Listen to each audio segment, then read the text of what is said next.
Hey, I am tuckered out. Why are you tuckered out, man? Just woke up, couldn't fall asleep, and then finally fell asleep, and then you ever just wake up in the middle of the night, and my body was exhausted, like pure exhaustion. Yeah. But my mind was wide awake. It was one of those things where I couldn't stop thinking in my mind. Probably had brilliant thoughts, though. No. That's a shame. No. You know what I was thinking about? Mm-hmm. Yes, I do want to know. As a matter of fact, now that you ask, yes, I do. I was thinking about having my ass eaten. Okay. That really is. It just hit me. I mean, it just hit me. If you're going to be tortured with an active mind, this is not a great use of your active mind. I'd say that's the best use of it. What better thoughts? But I just thought of that. I woke up and I just was thinking of that, and I just couldn't get back to sleep.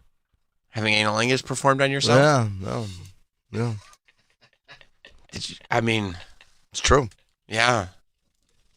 Did you self-gratify No, thought, or just lay there. No, you just thought about it, laid there and thought about it? Laid there and just. What would that feel like right now? Oh, yeah. I feel pretty good. That type of thing? Kind of, yeah. Yeah. What position? Good question, Troy. Stomach. So on your stomach with your ass up and your cheek spread. Face down, ass up? Yeah, just get my hind eaten. Nice. Just occurred to me. Neck back. With a particular person who had never done it, but I think they would have. Opportunity missed. Who was it? I can't say. Oh, that'd be great. Yeah. Celebrity, or we know them? Producer of this show.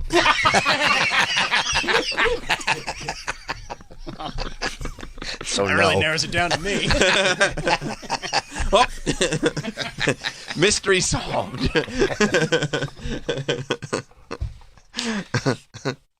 I spent a long time watching the news yesterday. Did?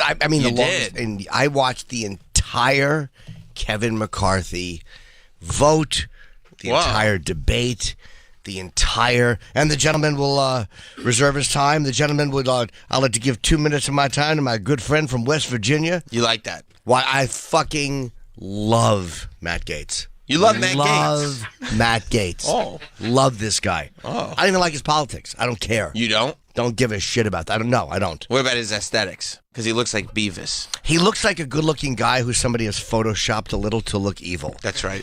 He looks like a Photoshop of a handsome guy. He looks like a handsome guy, and then Evil Sam started tweeting photos of him. Yeah, like make him Joker-ish. You know what he looks like? He looks like he got trapped in the Black Hole Sun video. I don't remember the video. Oh, yeah. He's a good one. That's a good call. All right. He was obviously he was the one pushing to oust Kevin McCarthy. That's right. And watching these guys, he makes the motion. I guess when McCarthy became speaker, they had to do a whole bunch of, they had to do a whole bunch of, there he is. There's Matt Gaetz. To wash away the rain. They had to do a bunch of negotiating to get him as the speaker. And I think one of the concessions that McCarthy gave was that one person could say, hey, I want you out, and then make that motion on the floor. I think that was the concessions, where one person could make the motion and get rid of him, which is a big risk because Matt Gaetz hated him. Right. And so did a few of the other ones. So, but he was probably confident that even if somebody made the motion, they wouldn't get the vote. Well, you have to go through a couple of steps. You make the motion, and apparently he's been not living up to his word, according to Gaetz. And he made the motion, and then hates him? He hates him. Right, okay. But I listened to a lot of the reasons, and look, if he's lying, he's lying, but with the things he was saying, everything he was saying, I liked. I'm like, this is exactly what I would like to see happen in the government. And he was talking about exactly what is wrong with these old fucks. Right. And exactly how they do business and how they drag everything out and they come up against a shutdown, threat of a shutdown. I think it's called continued resolution or something, where they just continue the same old shit budget. He wants these single amendment bills, I think, where you vote on like one thing. And he goes, you shouldn't tie in border security to Ukrainian aid. He's right about all of it. So so he brings it up, and he thinks that you have to do this thing where then they try to say, do we even vote on this or do we table this motion? So he table the motion. Well, a lot of people all those Republicans want to table the motion. Sure. They don't want They didn't want to vote. But if you want to vote, you don't want it tabled. Right. And he won by like 6. Right. And then they have these things where they have to debate the motion. They went right into it. There's no day off, right fucking into it. Kevin McCarthy's just like, oh, no. Well, McCarthy and his dumb fucking confident smile just annoyed me. You don't like Kevin McCarthy. I don't have anything against him. I don't know much about him, to but be you're honest. a big Matt Gaetz guy. but not even only after yesterday. I never liked Matt. I couldn't stand Matt Gaetz, but I liked him after yesterday. After watching everything he said, his promos.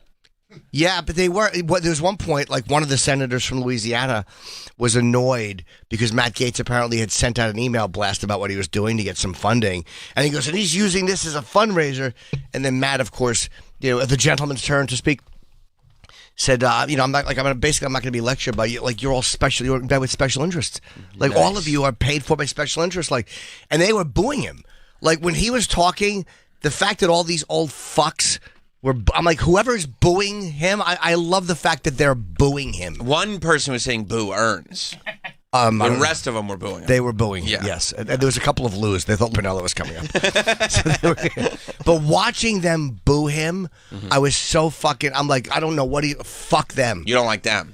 No, because I was listening to all their shit and the way they drag things out and the way votes get dragged out and the way they fucking shove all this stuff into a big pile of shit bill. And how he wanted all that done, and it wasn't being done. And he just said, fuck this guy, he's not doing it. And I just love that he did it. Now, and Baby's like, Baby's like Newt Gingrich. Right. He's got to be expelled. These cryptic fucks who have been doing things the same way for all these years and getting us stuck in the mud all want him out. And I don't even like his politics, but I love what he did yesterday. I fucking loved it, and I watched every minute of it. And Newt's like a turd. Newt's a fucking turd. Right? Yeah, but he's one of those old school conservative guys. That's not the right book for a child's story. And Matt Gaetz is probably the same way. He didn't like books. Probably not certain ones. Right. But I just like the fact that he went in there and he said, this guy's lying. He's not doing what he said he was going to do. And the things he was fighting for are all things I agreed with. Is the reason that they do the pack everything into the same bill so they can get people across parties to actually vote on something, so it's not like, okay, if we're just voting on this one issue, the Democrats think this way, the Republicans think this way, we know what it's going to do. But what if I sneak this into that bill, I can get you to vote for it? Is that why they do it? I would say that's the on paper answer as to why they do it. I would say the reason they really do it is because they're all mid-level management cocksuckers who know how to drag things out, who know how to keep themselves in business, who know how to keep themselves getting their jobs, and they come up against the shutdown threat or they come up against the deadline. And he raised the point, he goes, we were on vacation for 6 weeks while this vote was pending. And he's right. And that is the best Fuck way to them. That is the best way to keep your spot there, to make sure that there's always a vote lingering. 100%. You better keep me here because this is coming up. And I believe, look, the guy from Oklahoma, the gentleman from Oklahoma. You're right, the gentleman from Oklahoma who gave a lot of his time to a lot of other people. Matt Gaetz only gave a couple minutes to a couple people. He had a lot to say. He did, but he was great. He was fucking great. He was really prepared. Everything they talked about, he had an answer for, and as to what bothered him about it. He wasn't just up there. People say, he's a narcissist. Maybe, but he was a fucking well-prepared narcissist. And he had good answers. The best kind. The best kind. Because there's nothing relatable than an unprepared narcissist. It's hard to do. Yeah, that's right. That's right. Not only are you a narcissist, you're not even well-prepared. You don't even know why you love yourself. But these guys, even the guy from Oklahoma was making good points about Kevin McCarthy. And watching, but when you just looked at the tone and the age of the people, like these are career people. I think Gaetz wants to fight for term limits too. I believe term limits, just all of these things that these fucking shitbag lifers, who again, because then the system becomes, how do I survive in this system and stay in this job? Not about how am I the most effective in 2 years or 4 years or however long the terms should be. Sure. So we've kind of let them know, the important thing should be you getting reelected, just trudging on, and not just doing these things. And Trump does not like McCarthy, right? I don't know what his feelings on McCarthy are. I'm not sure. I don't think so. I think the MAGA Republicans were calling McCarthy a rhino. Maybe. That's the worst thing it could be. I suppose so, yeah. I know that Matt's considered a MAGA Republican. Right. But I didn't care about any of that. All I cared about was because the arguments he was making weren't even really partisan arguments. They were just the way I want to see things done, which is vote on one issue. Fucking stop piling all this garbage in, because that same thing about that's how you get Democrats and Republicans on this. That's how they all fuck each other. Well, he voted for this, and it's like, well, you know why he voted for that, because without that, he wouldn't have gotten his highways done. Like, you know, he voted for this. Well, no, he was making a compromise to vote for that. Yeah, he had to. It was very interesting to watch. It was really interesting to watch, and the fact that certain people, by the way, this whole thing of people being allowed to vote if you vote present, you should be thrown through the fucking window. That's what Matt Gaetz did, though. He didn't vote present. He voted He's been voting present on everything McCarthy did for months. Then he should be thrown through the fucking window for that, because I hate it. I fucking hate it. He hated McCarthy, so he used to, when McCarthy would bring stuff to the table, Matt Gaetz was like, that was his thing. He would just aggressively say present. Then he should be thrown through the window, because you should always vote yes or no. That's a pussy vote. I hate it when Tulsi Gabbard did it, and I fucking hate when I hate when people vote present. Vote yes or no, motherfucker. I think it's your job. I know what it's right. To not give the other side the win, but to let your side know. And also know. stick it to the guy. Yeah. I think Matt Gaetz was trying to stick it yes or no to McCarthy. Yes or no. Go present. Yeah, I don't like that. That should not be allowed. Yeah. That should not be allowed. And by the way, they were saying certain people weren't there, like Pelosi was at a funeral. How are you allowed to not be there for every vote unless you're deathly ill? How the fuck are you allowed to not be there? I don't know how Pelosi's allowed to be there. You're right. I mean, but those great tits of hers, though. But I mean, she really is she's an old bag. And look, Dianne fine. She was a good person. Rest in peace. 90 fucking years old. Beat it. Oh. Not off the planet. No. Out of that job. No. Get out of that fucking job. Retire with dignity. All of them. Mitch McConnell, fucking beat it. He's Can't frozen. stand that motherfucker. He can't leave. He's frozen. What did you say his face looked like? Like a 5-year-old shitting his pants. That's right. That's what it was. It's fucking annoying. But again, that's that fucking, their claws are in. They're just fucking, they're dug in like ticks. Yeah. And they just don't want to get out of these jobs. Yeah, they love it, and they love the power. Yeah, but I hate that present thing. So whoever does it, I fucking hate it. Yeah, I think a lot of them do it for various reasons. It's attention-seeking, too. Attention-seeking. It's present. No, I'm making my own statement. Yeah. Yes. Yes or no? Vote on the issue, stupid. No. No, but they said this is the first time that's ever happened. Ever. How humiliating. It's the for that pseudo-positive dope. It's the It's the first attempt, I think, since like 1910, 1911, something like that. 1910. And by the way, in 1910, when they did it, the actual speaker, who was Republican, he brought the motion to the floor. I guess he was sick of hearing it, so he raised it, but he survived it. But they said he was never the same. Sure. He was weaker because I guess he had to get Democrats to help him or whatever, but... Yeah, because all the Democrats were like, yeah, that guy's Republican, we'll vote him out. Yeah. And then there was enough Republicans to be like, okay, yeah. No. There were 8 Republicans. It wasn't just Matt Gaetz. It was 7 other people with him. Yeah, I think, because MAGA Republicans did not like McCarthy. And all of these people who were, when I watched him getting booed, and they were all applauding the older guy's speeches, I was like, you know what? I don't I hate all these lifelong members. Applaud. Good job. You don't like that? The gentleman's seeds. Shut up. Mark in Mississippi. What's up, Mark? Hey, Sam. I was just going to bring up that Matt Gaetz is being to the ethics committee for sexual misconduct and drug use, and wanted McCarthy to drop all of that. So that's one of the reasons that he voted to have McCarthy ousted.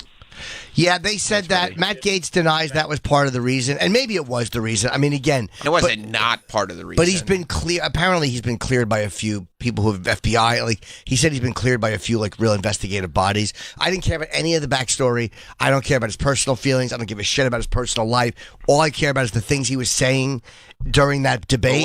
I agreed with. But what if the backstory draws into question what his actual motives are, regardless of what he was saying?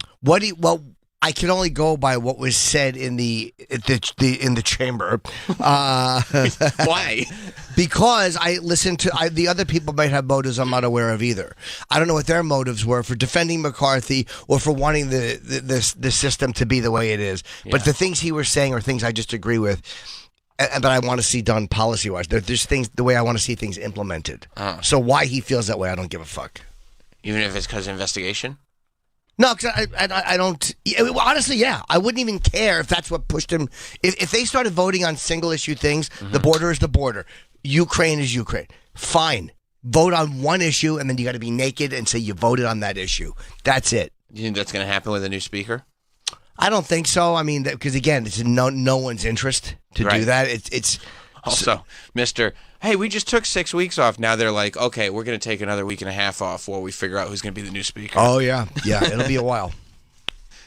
And that guy, the interim speaker, kind of looks a little turdy too. He looks like a lesbian. He looks, he's miserable. A little turdy looking. Yeah. A little turdy. Looks like Martina Navratilova. Can't stand him. He was fucking banged his gavel all cranky at the end. He's a big McCarthy cuck. Yeah. He's a little shitbird. Eric in Colorado. It's like Dr. Drew, actually. A little bit. What's up? He's got a bow tie. That's but not why I as didn't handsome. That's why I didn't like him. He's wearing a bow tie. Yeah, it's annoying. And it's like he's in that big chair with that stupid. Yeah. He didn't know probably he was going to end up sitting in that big chair that day. Wearing but Pee-wee's suit. Of all days to look like that, what an asshole! What a boob! Like, I mean, his family's got to be ashamed. Humiliated. Yeah. You think he looks like a turd? Yeah. Is that your husband or your gay aunt? Doesn't like my hand. Eric in Colorado. What's up, Eric? Yeah. You know, here's the thing. I kind of agree with you, Jim, but at the same time, fuck Gaetz and fuck these ones who voted McCarthy out, because now they have no fucking answer. Who's going to replace McCarthy? We don't know. Ken Buck, one of the representative from Colorado, voted to oust McCarthy, and he received several thousand messages yesterday via X and email saying, okay, who's going to replace McCarthy?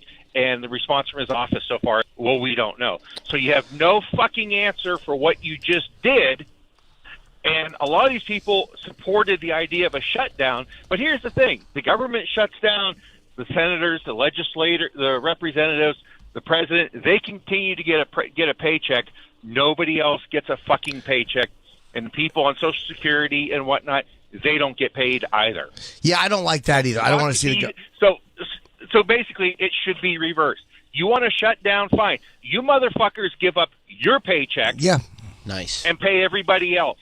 Yeah, I'm fine with that. But they'll never do it. No, of course they won't. They'll never do it. Yeah, no, I don't want to see a shutdown. And again, I don't even agree with Matt's politics. But that's what's going to end up happening. And that's in 45 days, if they don't get this order. And here's the problem with Trump. It's 4 times during Trump's time in office there was a shutdown.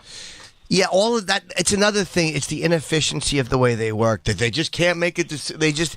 It's a constantly having regime after regime, group after group. That's how you know it's a systemic thing. You don't think that this was? Hey, I'm sorry, Eric. I'm not going to hang up and get right back to you. But you don't think this was actually a move to try to make things work better?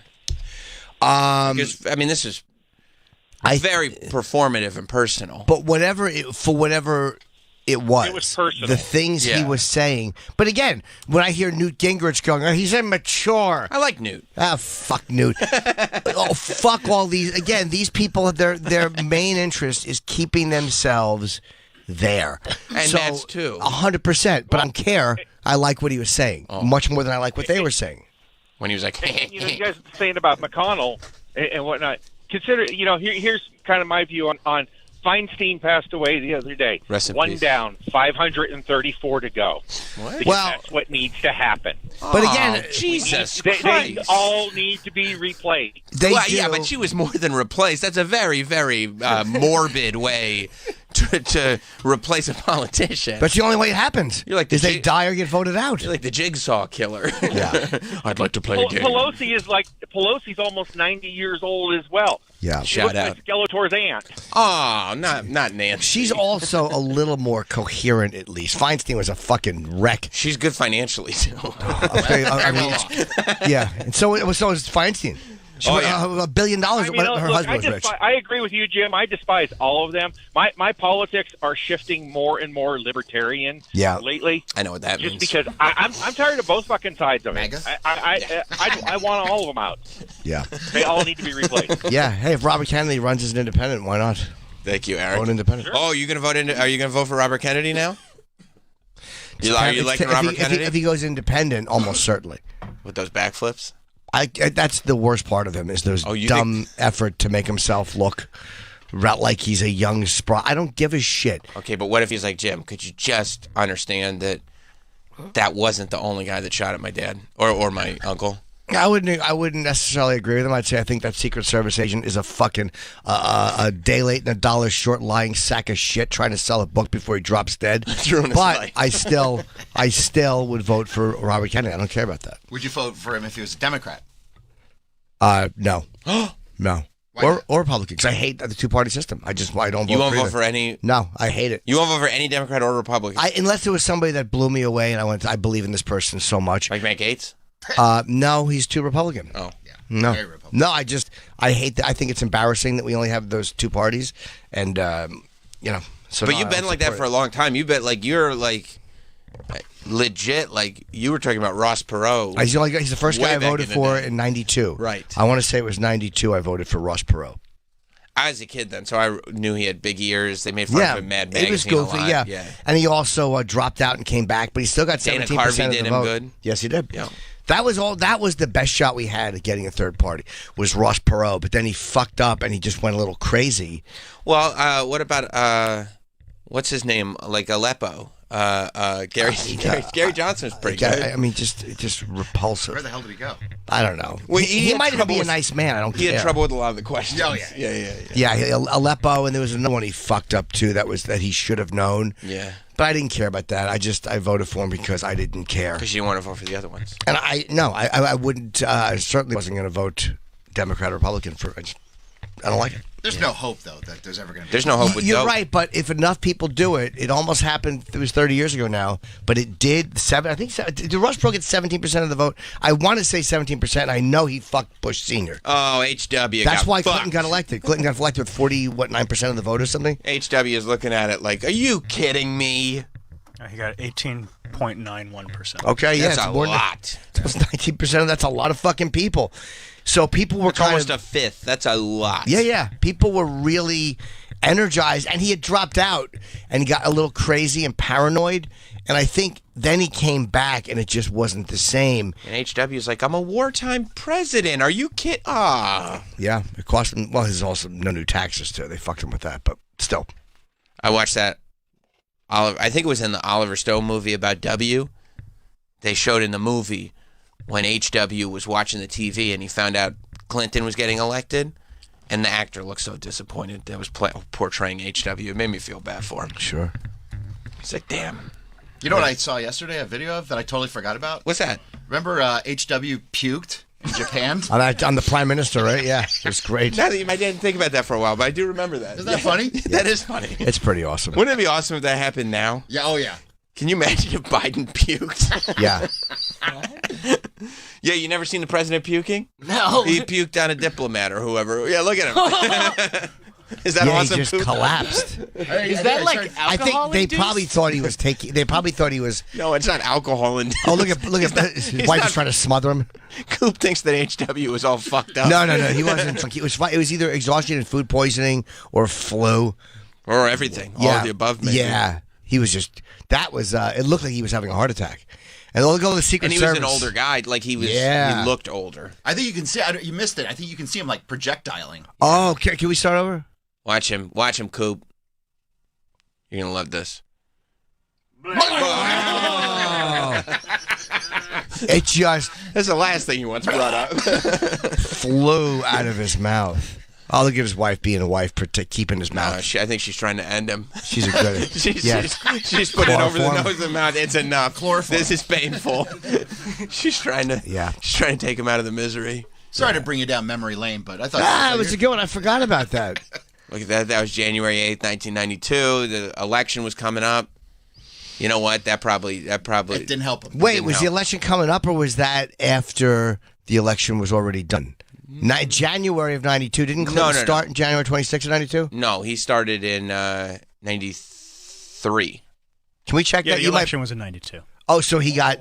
The election was 92. He was sworn in 93. I watched it in January third grade. 92. Okay. Yeah. So this didn't help. Yes. So this This is months. Yeah. November's the election. He's puking on world leaders. How Like, long you did Perot? can't. How long did Perot drop out for?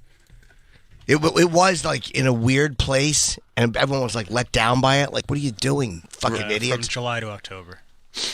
And then he came back a month before the election. Yeah, it was. HW was like, what? After the puke thing, now Perot is back? This sucks. Yeah, it was a terrible, terrible miscalculation.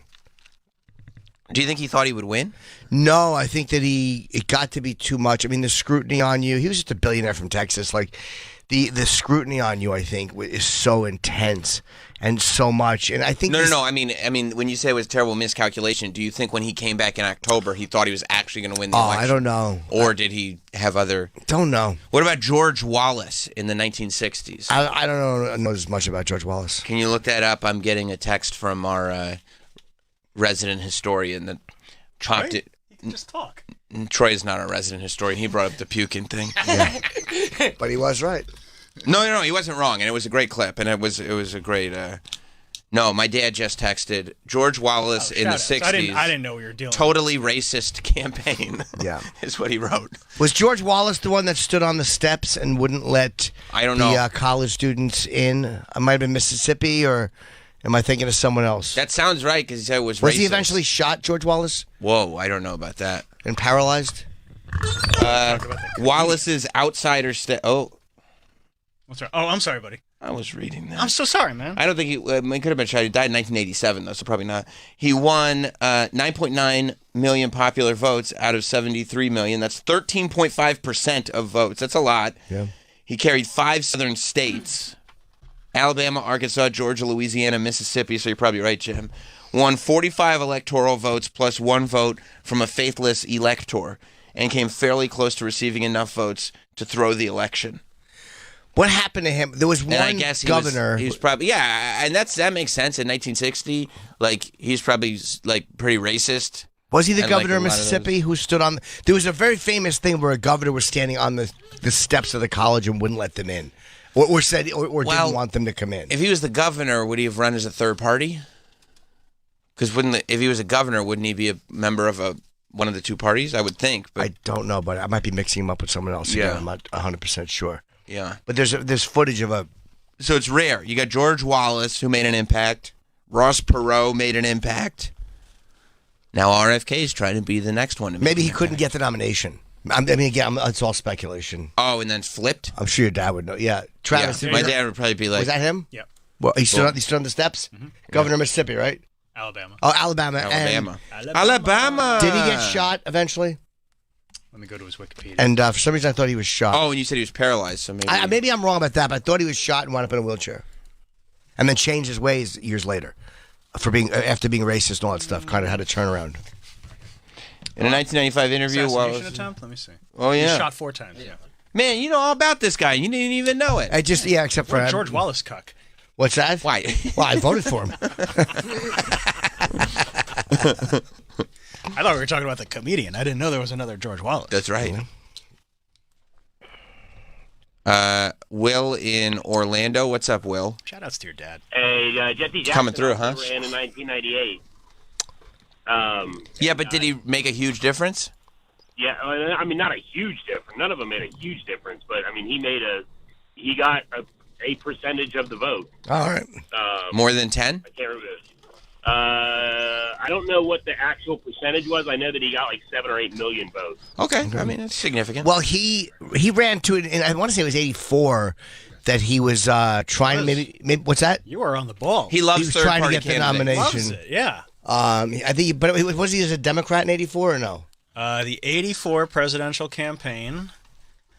Plus, this is Democratic Party. Yeah. This is before stand-up. I feel like anything that happened before Jim started doing stand-up, he was very tuned into what was going on. Sure. And then once you started doing stand-up, you just dove into the jokes. Well, '92, I was 2 years into stand-up. Right. Though. I mean, I wasn't. Yeah, he got 18% of the vote in the primaries. Steve in the Illinois, primary. but Perot's running mate, James Stockdale. What do you know anything about Perot for? Steve in Florida. What's up, Sorry, Steve? Hey, good morning, guys. I don't know if you guys remember Ross Perot's running mate. Was it Admiral Stockdale? I mean, the guy was kind of like Biden is now. He's just kind of bumpering and walking into things. He was just. I remember Dennis Miller years ago did a joke about him and about how kind of shame on us because the worst crime he committed was he wasn't good on television, James Stockdale. But he was a good man. He was a smart guy. But I think he just wasn't good in debates. There's that famous quote of him going, who am I? What am I doing here? You find that there's a famous quote of Stockdale, which I think he was joking, but they made it look like he was this dementia-ridden fucking idiot. That's please clap. Kind of, yeah. In the sense that he probably meant it a different way, but the way it came out, there ain't no coming back. I believe so, yeah. Yeah. Yeah, no, he got killed in the media. And Perot was good though with the charts, but I think that put everybody to sleep when he was trying to explain economics to people. Maybe, yeah, because he knew it too well. Yeah, let me hear what he said here. Okay. Thanks, buddy. Admiral Stockdale, your opening statement, please, sir. Dan Quayle. Who am I? Why am I here?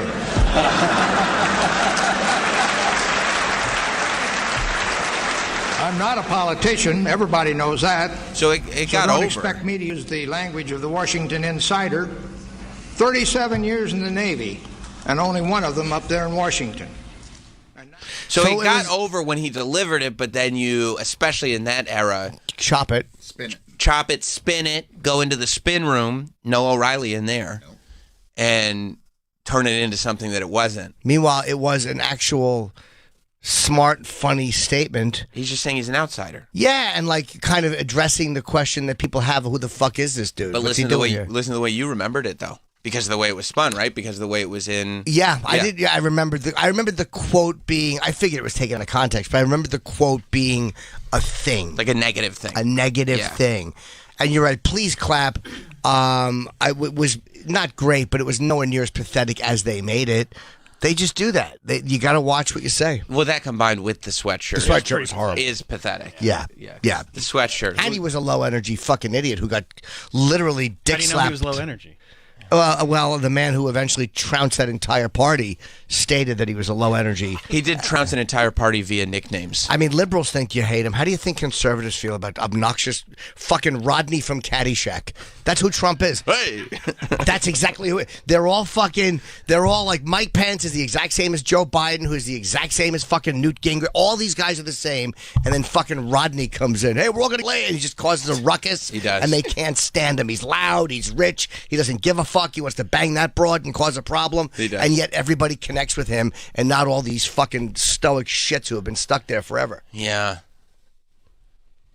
Yeah, I mean, just the fact that, I mean, low energy wasn't even like, you didn't call somebody low energy. You might point out that their energy was low, but you never heard anybody go, hey, that's a low energy guy. But when he said it, you were like, yeah, you're right. And now it's a forever thing. Yeah, he low is. energy. And you know why, too? Because if you recall, his logo was his name with an exclamation point. Jab! Juxtaposed with the fact that he was low energy. Yeah. It really came, plus the sweatshirt. It's just, with the sweatshirt and you know what? He has an annoying face. Yeah. He just looks like every jerk off who's told you no in business. Yep. You know, he looks like a jerk off. He does. The Bush family really, like, 2 out of 3. W ended up getting what he wanted, and it was, Yeah. everything that he wanted. But but the other Bushes, it's like they were like, nope. If we play by the rules, we wait our turn, we're going to get exactly what we're owed. That's right. And it didn't happen for HW, and it really didn't hapen for Jeb. No, and hopefully people got sick and tired of the names Clinton and Bush. Like how many times? It was like a period of 25 years where one of those last names was in the White House, either as a vice president. How many fucking times do we have to hear the names Clinton and Bush? I don't know. Beat it. I don't know. When we go into year number 9, is it with Trump and Biden? Yeah, I guess Biden was VP, more than that even, because Biden was right. vice president for 8 years. So 9, 10, 11, 12. I guess that to me is not as offensive. Because it's not so ingrained legacy. Yeah. But yeah, it is true with Biden. Trump is at least only a 4-year guy. I mean, he's 4 years in. And I don't mind Trump just because he's such an outsider. Well, he served for 4 years. Yeah. But he's 2 still, years leading up to it. He's still 2 hanging years out. leading up to it. And then the last 4, he's still been a part of the thing. I mean, Clinton hadn't been president. Right. You know what I mean? But it was still like the Clintons were a political name. Trump has still dictated. I mean, Trump is still directly tied to this whole thing with the speaker being He's the thrown out. head of the party. They are terrified of him. I mean, you don't think that Matt Gaetz, one of the reasons he led that was because it looked good for Trump? Maybe. I mean, I don't know. I don't know all the inner workings. And none of that, I didn't care about any of that. Just the people who are booing him, I know are people who do things the way I hate it. And I know that they're just these people who feel entitled to be stuck there. What about Ralph Nader? Are you a Ralph Nader guy? Ralph Nader came on strong for a hot sec, and then cooled. Well, quick. Nader was always big on consumer stuff. Like, he was always big on fighting for protection for consumers. Right. Which is good. We are consumers. We are, yeah. And he, fighting for fucking protection for consumers is great. But I think he was very radically left, and I didn't like him. Looking at Mike. We're just sharing a moment. We're just both consumers. Yeah, he never had like a huge percent. Was he a Democrat, right? Ralph Nader was Green Party. Third party. That's why I brought him up. Okay. Yeah. He was tasting snacks. a little too far left for me. Yeah. Oh, Ralph. Yeah. 2000. Yeah, that was. Ran a couple times, I think. Yeah, he did. He did. Yeah, 2000 I think was the last one. I was talking to somebody I know who's a very conservative guy, preachy conservative. So I just don't really. And I was talking about how I've only voted independent, and he goes, "A Green Party." It means it's the Green Party. I'm like, I didn't vote for the fucking Green Party. Independent. Yeah. Why you try? Like, isn't that funny? You're like, That's I only what he vote thinks. independent, and he's like, yeah, this party, and you're like, no, independent of a party. No. They're all. Independent is still libertarian. I should say non-democratic. Right, but you have to attach yourself to Sure, the of party, course. yeah. But I mean, immediately he thought Green Party. Right. Like, ugh. You're not in the Green Party? No, I'm not. Okay. What about the Green New Deal? No. Okay. That fucking AOC is a blithering idiot. You think so? A blithering idiot. All right. Yes, she is. Despise the squad. Now my dad's texting me about. Dad should just start coming in instead of you. You should hear what he's texting me about Matt Gaetz right now. He's not a big Matt Gaetz fan? No, I'll just say the words teen and girls are in the text. He is. He did get investigated. But again, none of that.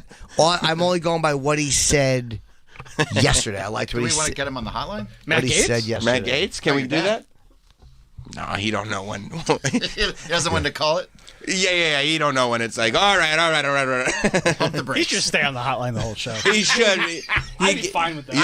You know what? He'd get himself in trouble pretty quick. Yeah. You think? I think so. No. Yeah. I like hearing your dad's take on politics. He's far and away my favorite Roberts. Mine Me too. too. Mine too. Yeah. Not even a close second. Well, okay. Mrs. Roberts. Okay. Yeah. Jake the Snake Roberts. Jess. Julia. Jess. Yeah. Yeah, Eric. Yeah.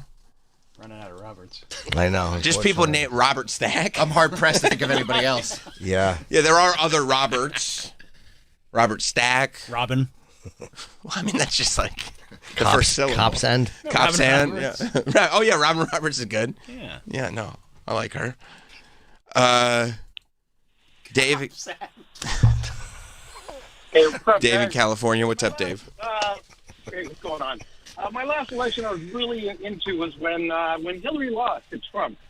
When you saw the people expecting her to win because she was like entitled and she thought she had it made, and I woke up the next morning and Trump actually won.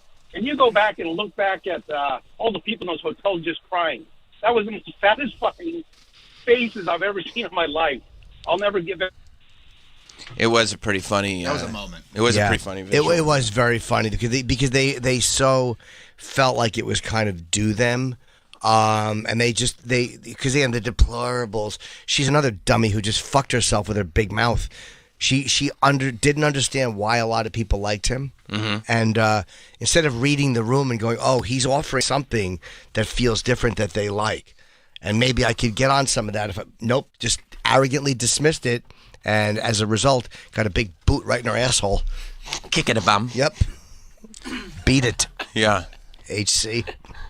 My dad's actually, I found out he's probably a man after. You'll probably really support this move he's been making. Because he called me after we were making fun of that guy who pulled a fire alarm. Yes, Jamal Bowden, yeah. Yeah.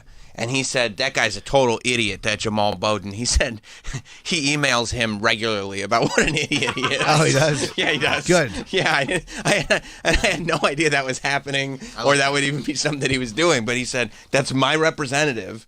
And I send emails all the time about what an idiot he is. They don't write back, but I keep writing them. Yeah. Good for him. That's right. Yeah. Dad's right. Yeah. Jamal Bowden sucks. You should start writing to politicians. If you like writing to CEOs, it will probably be really like at least cathartic. Like not that you're expecting a response, but just knowing that if there's a politician, especially if they're your representative, that is a total idiot, it could be a fun exercise for you. Maybe. Let them know, right? Yeah. Maybe, but it's also this is a democracy. It's a wasted because they're never going to see it. I mean, they see 1 out of every 1,000. It goes to some stupid assistant. Well, you know what that means? What? Send 1,000. Yeah, be like Andy Dufresne getting those records. That's right. No, but I can always just talk on the. I'm lucky I can tweet and people see it, or I can talk on the radio. You also never know, though. I mean, Steve Jobs used to reply to emails all the time. Like that's true. It would be like 3:00 in the morning, and people would be emailing him about the iPhone. Yeah. And he'd go, "No, you don't understand. This is why." Like he would personally reply to just people emailing him. Yeah, and you do find guys like that, but I mean, I don't expect somebody it's going to be just the patent response, the safe general. The cookie cutter, comedian. It's going to be just a safe cookie cutter response. Like they're not going to. There's not going to be any real communication. So I'd rather just be. You never know. Yeah, and you're right. You know, but I mean, But Sam's right. It can just be cathartic. I have written, just for fun, just knowing you did it. I wrote a thank you note to somebody. I didn't even get a response for something a while ago, but I didn't even get a response from them for that. Pierre Delecto. You wrote a politician a thank you note? I did, yeah. For what? David Duke. I said, you know what that is? Fighting the good fight. I believe so. Thanks for saying what needed to be said. Yeah, exactly. Coop's over here going, if it's the same David Duke, I'm Which David Duke are you thinking? It might be a different guy. Didn't he ran the KKK? Same guy. Yeah. I will be fully transparent, though. I do have cathartic definition typed in because I was not certain what that word meant. Yeah, it's very, very... It's, went a little over your head with the SAT words. It's kind of calming and healing. And, you know, I'm glad you looked that up. Sometimes we use vocabulary words that are big. You look those up? Sure. Yeah. I like that. Good for you. Them correctly. Sure. That's good. Instead of just nodding your head and being like, uh-huh. Yeah. Yeah. It would be great if he's like making notes on the show and these like words are spelled wrong. Sure. Ryan in Minnesota. What's up, Ryan? Hi. Hello. Yeah. My wife, she got a job with a church in the 2016 election. At that time, she shows up on her first day, and it was the Wednesday after the election, the day after. And everybody in that church office, all these women were wearing black. And on her first day, she shows up with like a nice flowery dress. And they were like mortified because she wasn't in mourning with the rest of them because of Hillary's loss. Trump derangement syndrome. Yeah, it was a real thing. I mean, it was a real thing. You know what was good? They did a season of American Horror Story. Like, I think it was towards the end. I think Trump was still in office when it came out, I want to say. But, like, the whole premise was about, like, kind of, it started with Trump derangement syndrome and drifted into, like, somebody starting a cult and everything. But it was really cool to see it worked into American Horror Story. Right. Yeah, but it really wasn't. Cause I even had arguments with people because I try to be pretty fair with stuff. Like I really try to. And listening to some guys who just say "fucking there," and it's like, first of all, your passion is annoying. You don't like the You're passion. not swaying me. I'm not impressed. Like, whoa, this guy's got feelings. Eat a bag of shit. Whoa, we all have feelings. Don't step on it. No, just tell me my business, devil woman. But you know how people just have that fucking. It's like you're not gonna lecture me into fucking. It's just not gonna happen. You're not. No. It's like get as hyped up as you want. You fucking dope. It's not swaying me one way or the other. You're not having an ounce of effect, right? Other than being a performative ass. Your inflection is not changing the information. Not even a little. Right. And I'm not impressed. You're not. No. Oh. Your passion is boring. You're fucking. When people think that their anger is so like, whoa. Yeah. Right. Jerk off. Yeah, I've seen people storm off at unnecessary times just because they got themselves, they worked themselves into a shoot talking about whatever. And like, you go, well, that was embarrassing for them. You know what I mean? Yeah. Like, sometimes you have to tell people, excuse me, don't lecture me. I don't need to be lectured. Who are you? Yeah, like, hey, who are you talking to? Yeah. Who are you talking to? Exactly. It's not dissimilar, and part of it is being surrounded by media constantly. Yeah. That you forget how to talk to human beings. Yeah. And you just start talking like you're one of those pundits or talking heads or YouTubers or whatever it is. It's like I've said before, like when you come here on the weekend and you look around, there's a lot of sports board ops here because, we carry every game, and so there are people like manually doing it. But all these sports board ops are like little Francesas in training. Like they all are the future of sports talk radio, every single one of them. Mm-hmm. So like you could go into the bathroom and they're just shouting at each other like they're alone in a radio studio doing a sports show, but they're talking. And they'll go like, I don't know, this coach he's gonna have to change the way he plays the game. And I'm like, who are you talking to? That's not how human beings interact. And I do think you find the same thing with politics, especially when people find like a new thing that they're into, because then they start watching videos or they start watching news shows or they start watching whatever. They see how Keith Olbermann talks about it, and they want to be like Keith Olbermann. Why? With all of his words. Take a giant TV career and parlay it into Twitter? Wow, he actually, his podcast is doing pretty well now. I'm sure it is. He's got his audience. Yeah, he does have an audience. But, yeah, or people see Bill Maher, and they're like, I want to talk, whoever lines up with you, and they're like, I want to talk like that guy. And I'm like, you're performing, but you're not on a platform. You don't have an audience. Like, why are you talking like that? And if you're going to talk like Bill Maher, at least do what Bill Maher does, which is also attack people who are on the same side as you. Right. Don't just attack like a partisan dullard. Like, actually critically think and also bash people who are on the same side you're on. And if you really want to have a conversation, invite somebody into Club Random. I like Bill Maher, yeah. I really like him. I've seen people just like falling asleep in those Club Random chairs. How about that? Dreyfus couldn't have been better. He literally couldn't have been better. What a weird vibe that Club Random has sometimes. I saw a great picture of James Woods and his wife with Dreyfus and his wife or whatever. I just love that they're friends. Because I think that Dreyfus is very liberal. I think they're probably polar opposites. Oh, and James Woods super conservative? Loves Dreyfus. Right. Loves him. I love that. Yeah. Yeah, well, they're just human beings. Yeah, when you see James Woods on Twitter, you're like, oh, God, this guy just has this. And then you're like, oh, yeah, that's right. He's just a person like anybody else. Right. Well, I love James Woods. Twitter does sometimes bring out the worst in all of us. All of us. He's a giant penis, too, I've heard. Richard Dreyfuss? No, James Woods. Nice. Yeah, he actually has a big dick, though.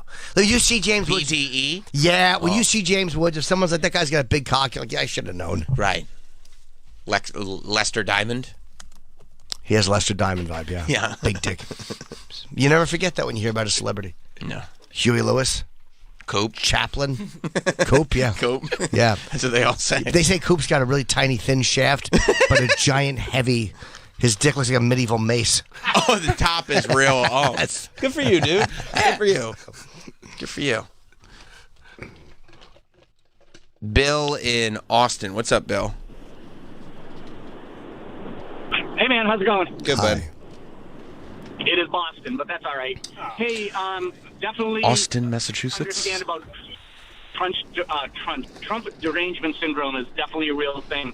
But just want to get your take on the Trump side of things, where these people go to these fucking rallies and wear the shirts and have the hats and have flags on their car. And I've never worn a Bill Clinton hat or an Obama bra.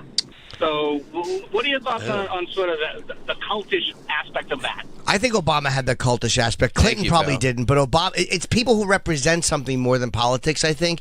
And Obama, first black president, hopeful, that whole like hope thing. I mean, Obama did have that. He didn't inspire craziness that Trump did or the giant rallies, but Obama would draw thousands and thousands of people to his speeches. So he had that feeling too. He wasn't as populist as Trump is, though. Like, Trump is like, people base their whole lives around being a Trump supporter. Yes, they do. Because again, it's not because nobody goes, you're an Obama support. I think the pushback against Obama support wasn't what the pushback against Trump support is. But also, supporting Obama wasn't that different from just being a Democrat. Right. Yeah. Whereas supporting Trump is a different It feels deal. different. Yeah. Yeah. But yeah, they are annoying. Anyone who I don't mind someone wearing a political shirt or hat. I don't care about that stuff because I've seen Democrats do it. Doesn't bother me. MAGA hat. Anyone triggered by a MAGA hat, shut the fuck up. You think so? Just shut up. Yeah. You fucking baby. Right. There's opinions you're not gonna like. Fucking live with it. Be a big boy or a big girl. Shut the fuck up. Just a hat. Just a dumb hat. Don't wear it if you don't like it. Or just go. I see what he likes. Who cares? Yeah. Fucking triggered idiots. Trump was the first president that was good at merch. I mean, he was great at merch. Well, I mean, Obama was good at merch because he did that. The poster. Shepherd Ferry. The Shepherd Ferry poster. That's the name. But that was one thing. But you could go to the Trump Tower, and he's got a whole. You could get Trump playing cards. That's a good point. You can get Trump bobblehead dolls. He's always had that, though. He's been in the merch game for a minute. Yeah, a long time. Remember, he said that Trump Tower is the best taco bowls in the country. Yeah, he's not wrong. Have you had them? No, but I've heard from him actually. Chipotle's like, yeah, okay, all right. But yeah, people who are all in, like where they're all MAGA and that's their whole identity, are just as annoying. And it's like, stop making it your identity. You can have a belief system. It doesn't have to be, hey, now we all know that's who you are. Right. Who cares? Gives a fuck. Right.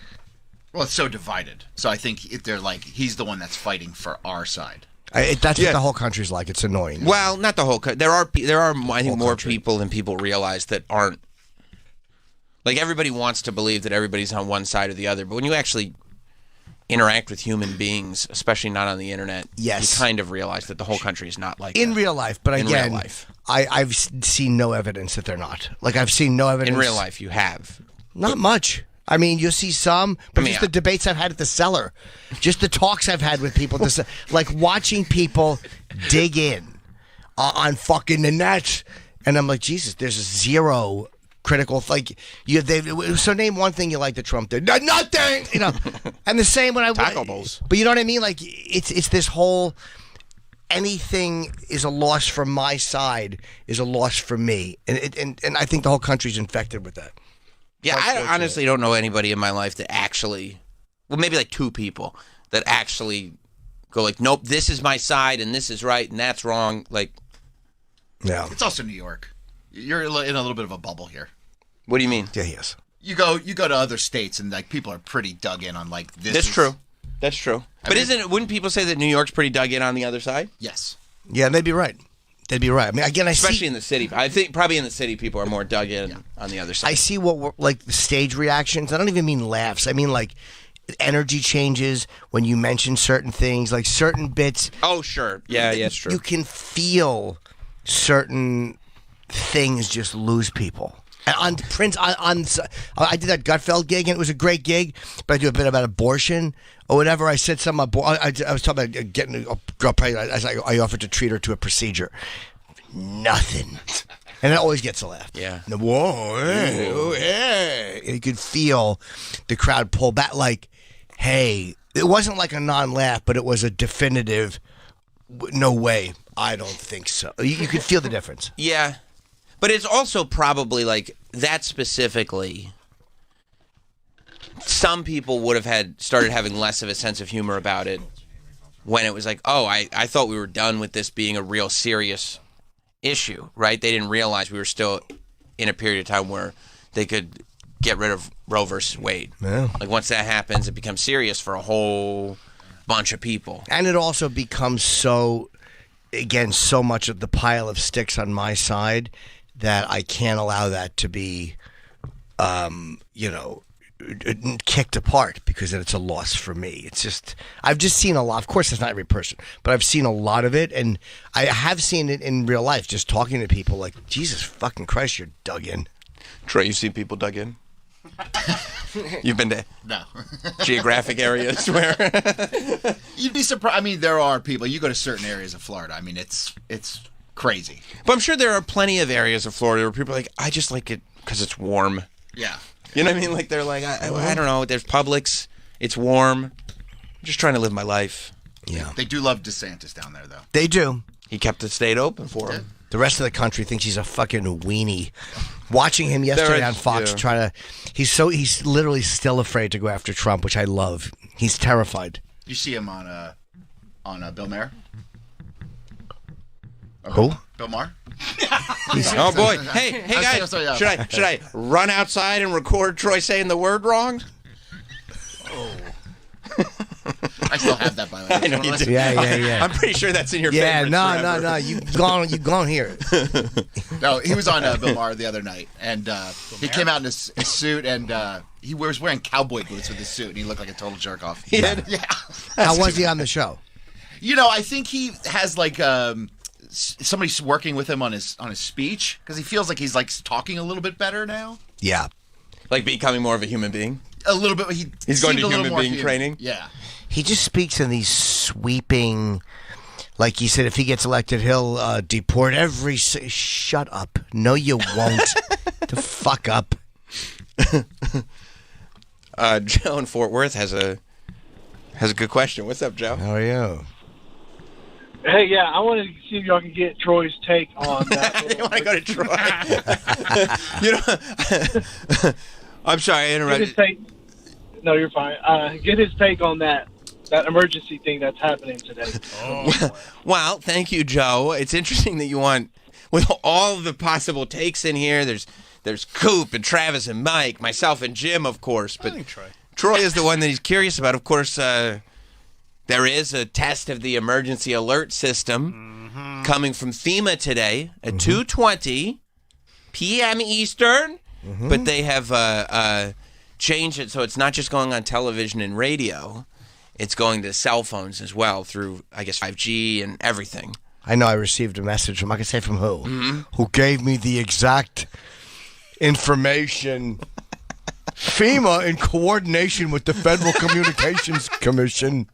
He's the only one that would send a warning about the warning. It literally, at 2:20 p.m. Eastern Time. Yeah. Well, I was very appreciative. I want to deliver to the audience what they asked for. Sure. What's your take on that, Troy? I guess they're just testing it. It's just a test to see. Have you read anything else about it? Just something Travis sent. What did he? What did? What did he send? I just want to make sure. I did see something on a Twitter account that Troy has actually cited on the show as one of his information sources. Oh, Illuminati bot. What do they say? I imagine they tweet a lot. I gotta find it. Are they not happy with the emergency test? I mean, well, it's more of a warning than a. Why would you be happy? Fine. I don't know what the big deal is. I mean, they're just testing it. Yeah, there is no big deal. I mean, here's what I read. What? What's so funny? Nothing. What are you laughing at? Just your earnestness about the whole thing. Hey, why are we even talking about this, right? Just a test, right? I read it's more than a test. Oh. What'd you read? I read that we should all turn our phones off today. Okay. Because the test is using 5G, which will activate the Marburg virus in people who have been vaccinated. And some of them will turn into zombies. Oh, I hope that happens. Me too. I truly do. Yeah. I want to see it all explained. And there I'm are gonna keep my phone in my a lot mouth. of people on Twitter that, are warning us about this. I did see some of the replies asking where they could get the cell phone proof bags because they want to put their phone in that. Yes. I saw people on Twitter replying like, how do you get the battery out of an iPhone? Because they want to make sure their battery is removed before the... Awesome. Because this is... they're Yeah, actually sure, it's using, very, of course. Yeah, before they send the Marburg virus to get you. Yeah, right, it's good. Illuminati bot did say, turn off your phones tomorrow, take out the battery and or put them in a Faraday bag. Right. Final warning. I like that. Yeah, make sure you do that. Sure. But so then you listen to that guy, you listen to that video, okay, and he doesn't say anything. Okay. He's just like, this is just going to happen. We're testing. Okay. Well, so we should hear him. So you wonder why, like how this... Well, what's the panic about? Well, Troy, were you listening to this with your ears open? I'm just because they said it's an exercise in they're testing the. No, they're trying to depopulate. Yeah. Oh well, yeah, they are. There's a depopulation. You mean agenda, but I don't know. I'm not sure if this has. You don't think this is part of that agenda? I don't know. This is childlike LARPing. What is FEMA preparing? Childish LARPing. This is like making a pretend. You think they're making a pretend? Let's pretend that it's this whole looking for meaning in life. Just stop it. Go to work. All right, keep your phone on. I'm going to put I can't. See if you show up to work tomorrow. I will literally fucking not only have my phone on, I'd love to have all of your phones and strap them to my fucking head. Love the Marburg virus. Jim's going to come in like, brains. Government good. We're gonna be Daryl Dixon tomorrow, trying to get the hell out of here. Yeah. I want to see something crazy like that happen. It's not going to. I know, but I would like it. It's not possible. Now, the closest you're going to get is the Speaker of the House ousted. The little things that feel crazy, like those are crazy things. See, that's the problem with stuff like this. It recontextualizes everything. So you're like, can you believe they kicked out the Speaker of the House? That's never happened. And then somebody goes like, aren't we supposed to turn into zombies tomorrow? And you go, I mean, but you just fucking took all the steam out of my thing that's a real thing. They raised the bar for any type of a dopamine hit. Right. Like, so now we got to turn into zombies, or it's not newsworthy? But this happened in the end of 99, remember? I mean, it was like... You think this is Y2K all over again? It was like the world's going to end. Here it comes. Here it comes. You know. The Y2K computer fear was at least... Hey, what will happen when they set to zero? Will computers handle it well? At least I could find a logical... They did get crazy with it, but at least there was a lot of people who really didn't know what was going to happen. But weren't like people who know computers going like, yeah, this is not going to be an issue at all? Yes, but I think it was, if I remember correctly, there was also people who were like, we just don't know if it's going to... What's going to happen here? That's what happens? That's if you got your booster. That's what's going to happen. Wow. When the alarm goes off. Yeah. So that's what it is? It's like the booster was all... Sure. You know what this might be... Are we going to get you two on our phones? Is that what's happening? That'd be great if that's what happened. Damn it. This gets weird for me. Like, when they did that, like, HBO docuseries, what was it called? Telemarketers? No, I mean, that one was ruled. Making a Murderer? That wasn't on HBO. Oh. You know what I'm talking about. The one Sopranos? Soprano Wire. That was not a documentary. The one we were obsessed with about QAnon. Sex in the City? Oh, yeah. Sex in the City. Caroline in the City? Caroline in the City. Caroline Pig in the City. Yeah. Right. What was that called? Was it just called Q? Into the Storm. Into the Storm. Into the Storm. Yes. Yeah. Great that's documentary. when you start watching it, because you could read this stuff and go like you said, LARPing, this is silly, Childish, this is funny, yeah. it's childish. People. But then you look at that thing and like you meet families that are like, what are you talking about? This is 100% real. Yeah. This is exactly what's going to happen. There is a reason for that. What do you think? They're dumb.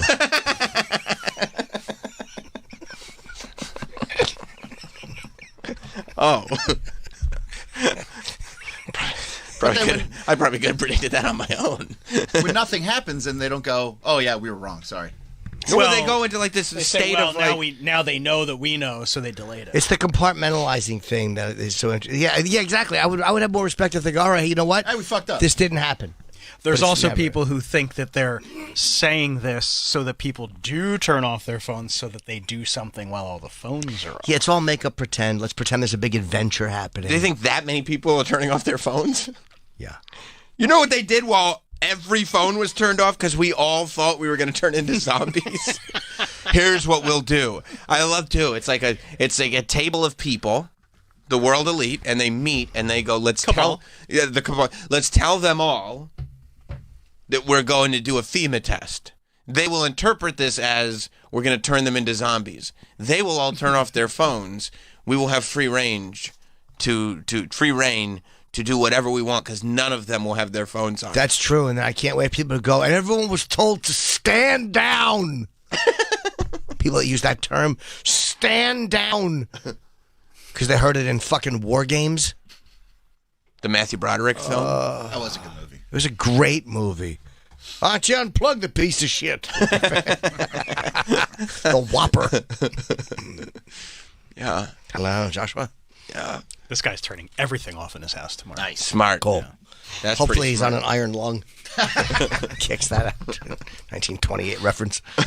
Then why is FEMA testing? Yeah.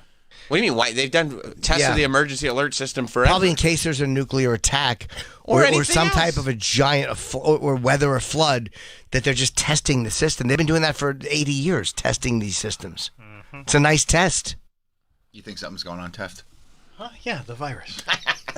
I mean, I know Vivek thinks that climate change is a fraud, but like New York City is sinking. It is. We flood every year now. That wasn't a thing. I know. Like New York is part of. Wait till next week. Yeah, it's not going to rain that much. I'm busy. No. Half an inch. No, but it's going to fucking rain all day Saturday. All day. And what do you think, the that is hay right. dries in 10 minutes? No, I'm just telling you. Sit in Sam, wet it's not hay? gonna- yeah. Oh, good. Rain next weekend, too.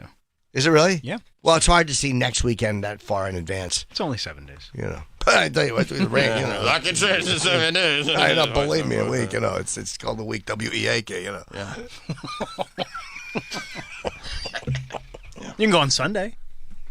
It will still be wet. It's good. Monday, Tuesday, Monday will be Sunday. I'm dry. not driving 2.5 hours on a Monday. I got shows Monday. And UFC Unfiltered. I'm in the gym. You're so busy. Drive up to fucking look at a bunch of ghosts. You should go to the gym on a different day. Fucking peck a sucker. Oh. No, can't. I have my routine. Oh. It's worked out so well for you so far. I mean, honestly, it is, considering what I was eating last night. What were you eating last night? Fudge stripe cookies. I thought we were done. Well, someone brought home some cookies because their friend is in town and leaving today. So today it's done. Fudge stripe cookies? I did buy a bag of pretzels yesterday, ate some, and then dumped them out when I was done. I was like, no more. They're fucking great fudge stripe cookies. fudge stripe cookies are great. Holy fuck. Fudge stripe cookies The fact that I only ate 5 of them is a miracle. You ate 5 though? And 3 more chocolate chip.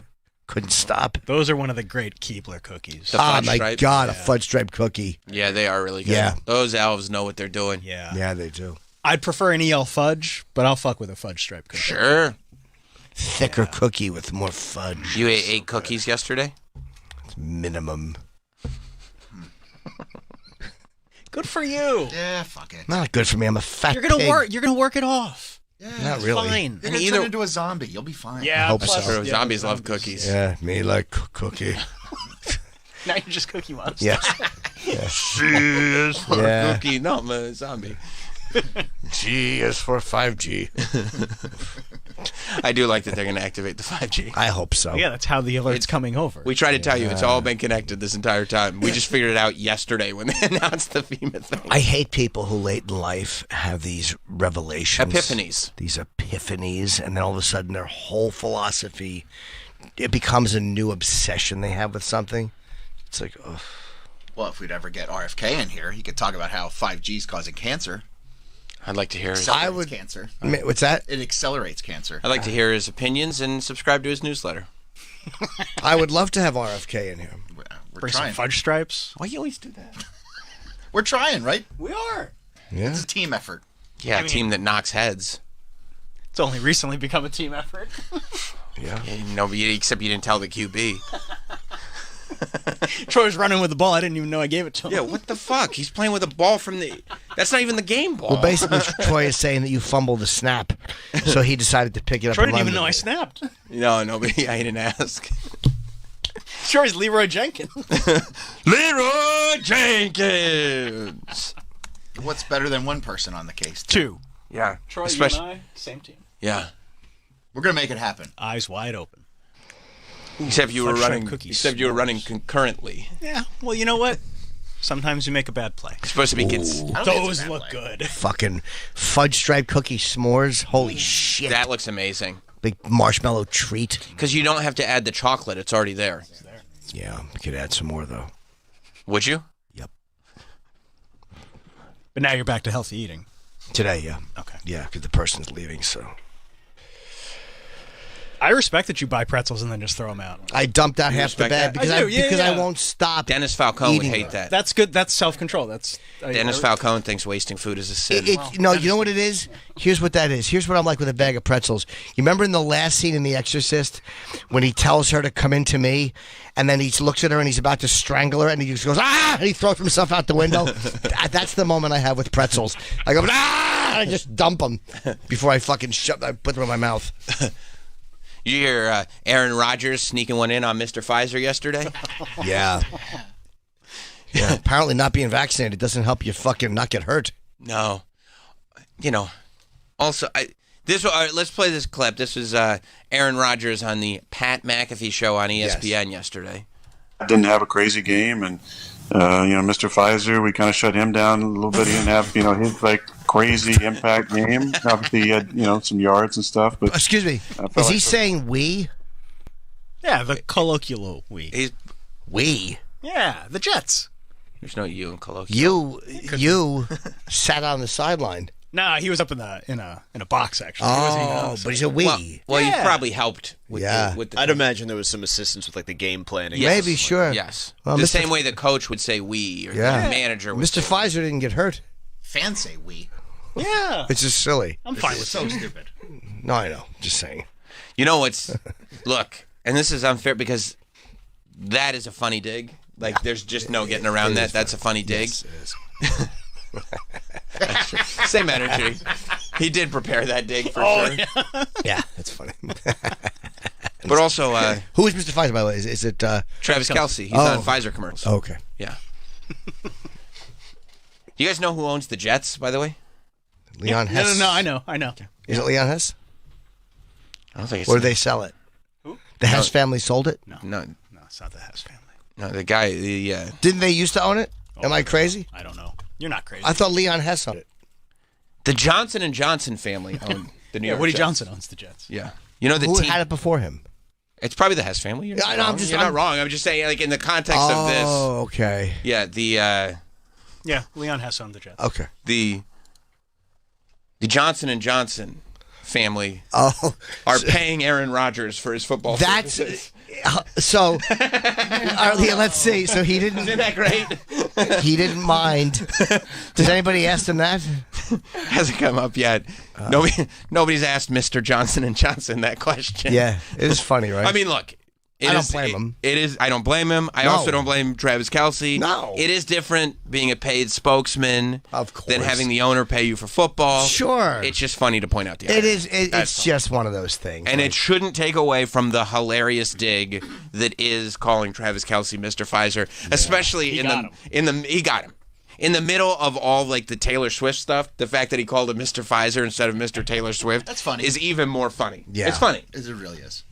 But there is also irony and humor 100% to the fact that sure his checks are cut by Johnson & Johnson. Yes.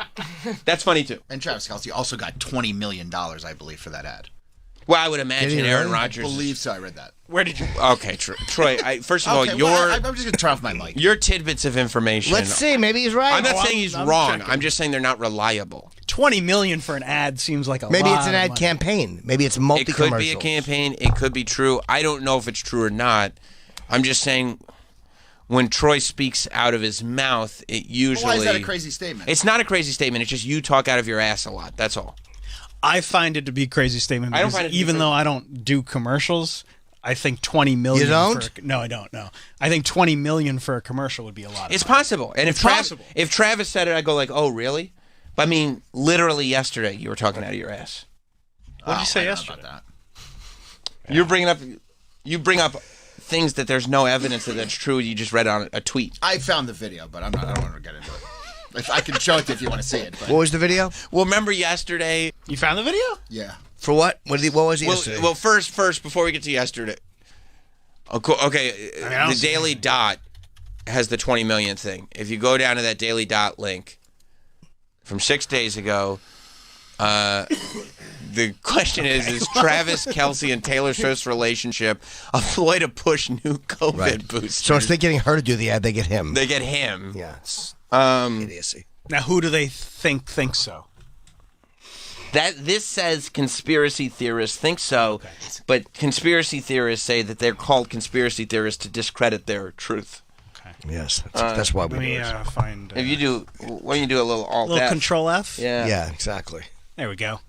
According to multiple viral tweets, See ya. which is the common source of Troy's Sure. information. I mean, that's what. Oh, I didn't know Warlord Dilly posted it. Rumor: Travis Kelce got $20 million for the Pfizer Vax commercial. Okay, that's my bad, Troy. I didn't know this was coming from Warlord Dilly. So Joe do you Burrow think- turned him Warlord down. Do you think that that's information worth bringing up as if it's news? Well, how do you know Warlord Dilly's not telling the truth? How do you know he is? Because his name is Warlord Dilly. I wouldn't say he has the inside skinny on He fucking might. Travis Kelce's finances. The point is, Troy, you don't just say things because you don't know that they're not true. Well, I've seen it in multiple places that he made $20 million. So I'm just saying, like, oh, he got paid this much. People can tweet as many times as they want. Okay, would you want me to cross-reference every single thing that I say? Yes. Of course. Yeah, that's what people do. Yes. And then we looked it up, and we don't know how much he got paid. No, we don't. That's what I'm. $20 million's a lot for an ad, though. But that was but how much do the drug companies make off the pandemic? It's a great. They have cash to throw around, don't they, Troy? 100%. It's a drop in the bucket. I mean, even the biggest actors don't get $20 million for a movie role. Yeah, but Travis Kelce's huge right now. You didn't know who he was 2 weeks ago. You didn't know who he When was did they 2 weeks shoot ago. the ad? More than 2 weeks ago. More than 2 weeks ago. It was on TV 2 weeks ago. According to multiple viral tweets, Kelsey got $20 million for the Pfizer ad, went along with the plot because the deep state had dirt on him, or he was rewarded for his vaccine push with getting a date, with getting to date Taylor Swift. Yeah, and because that's who gave her away. Was it the head of Pfizer, who's her dating coach? She's worth more than he is. And the response, we don't know that it's not true, is not a thing. You can't just say things because we don't know that it's not true. But how does that affect anybody? If Travis Kelce got paid... what is if he got paid $10 million and I said $20 million? Like, how does that affect anybody? Then me saying... Other than this conversation. Me saying you could be wrong. And maybe I am wrong. But you see brought it where up I out got of the nowhere. news from. I saw online that he made $20 million. And then you on said that. it, and I said... But what happens is like, no, actually he made $5 million. Okay, then let them move on. Troy, if you say something and I say you're very likely wrong, then that's literally the scenario that you just set up, as if it's an outrageous thing. But you're like, I told you what I thought he got paid. I saw that somewhere. And I said you're probably wrong. Okay. Do we have a correct statement of how much he got paid? It's not a My public guess record. would be $1 or $2 million. Yeah. Okay. The big payday, big amount of money. Someday. $20 million. And then Travis gets you riled up, and you think you're being attacked. Because he attacks. He's a swarmy shithead. Because I'm trying so hard to be on your side. He is. But like, I just don't know who gives a shit. If nobody gives a shit, but like, who gives? Don't bring up things that nobody gives a shit about. Well, if I say, well, I think he made $20 million, and you go like, oh, I don't think that. I can't find that information. You just go, okay, you move on. Yeah. But you don't like Travis, aggressive human silverfish. Yeah, he really is. Because you come out with these statements so factual. But you see where I got the information But from. then your argument is... And then you're like, well, who cares? Your argument is, if I see a tweet, I'm allowed to yell it on the radio, and that's fine, and you guys need to stop being mean to me about being wrong all the time. But you can't find what the number was that he actually got paid. So there's the rumor that he got paid $20 million. So, like, Travis, can you find what he actually got paid? No, I mean, no. That's probably not public information. But yeah, most of that is never public information. Yeah. Okay. Yeah. But we also didn't bring it up. Well, I'm just saying I see why he did the ad, because I would do an ad for Pfizer too if I got paid $20 million. But there's no evidence that he actually got paid $20 million. And got to date Taylor Swift. Well, Sure. That's how it works, is the deep state has control over artists who are worth $780 million to date who they feel is appropriate. That's how it works. Is it possible that Troy is trying to spread malicious rumors about Travis Kelce because he's jealous of his relationship with Taylor Swift? How is that malicious, though? That just means he's getting paid. Oh, you meant it as a compliment? Yeah. Oh, I'm sorry, I misinterpreted. That's on me, and I apologize. Daily Dot. So what if I'm wrong? But you just can't find what is. Find what it is. It's not public information. That won't be public. Yeah, they won't say that. Why not? I don't know. They just don't. Because how much did anybody make for a commercial campaign? A lot of times you don't know that. Yeah, how much? Because salary. How much does Flo make? Yeah. Yeah. How much does Flo? What's her overhead? Yeah, I'm gonna say $20 million because I can. Troy, find out how much Flo makes for How much does Flo from Progressive make? Go ahead. If this stuff's so easy Well, to she's find. not Travis Kelce. She's Flo. She's a bigger She's spoke. Flo. Yeah, She's Flo, but she's not dating. How much does the guy who says Liberty Bibbity make? Oh God. How about the Limu? How much does the Limu? How much does the Limu Emu make? Liberty, liberty, liberty. Liberty Bibbity. How much does that guy make? Hate it. Hate it. The cute commercials. But you know it. You know it. Yeah, I won't use liberty. Because of the commercial? Nope. Wow. I get that. Yeah. You do? Yeah, those are annoying commercials. They get stuck in my head all the time. Yeah. Remember when that guy jumps in the water, though?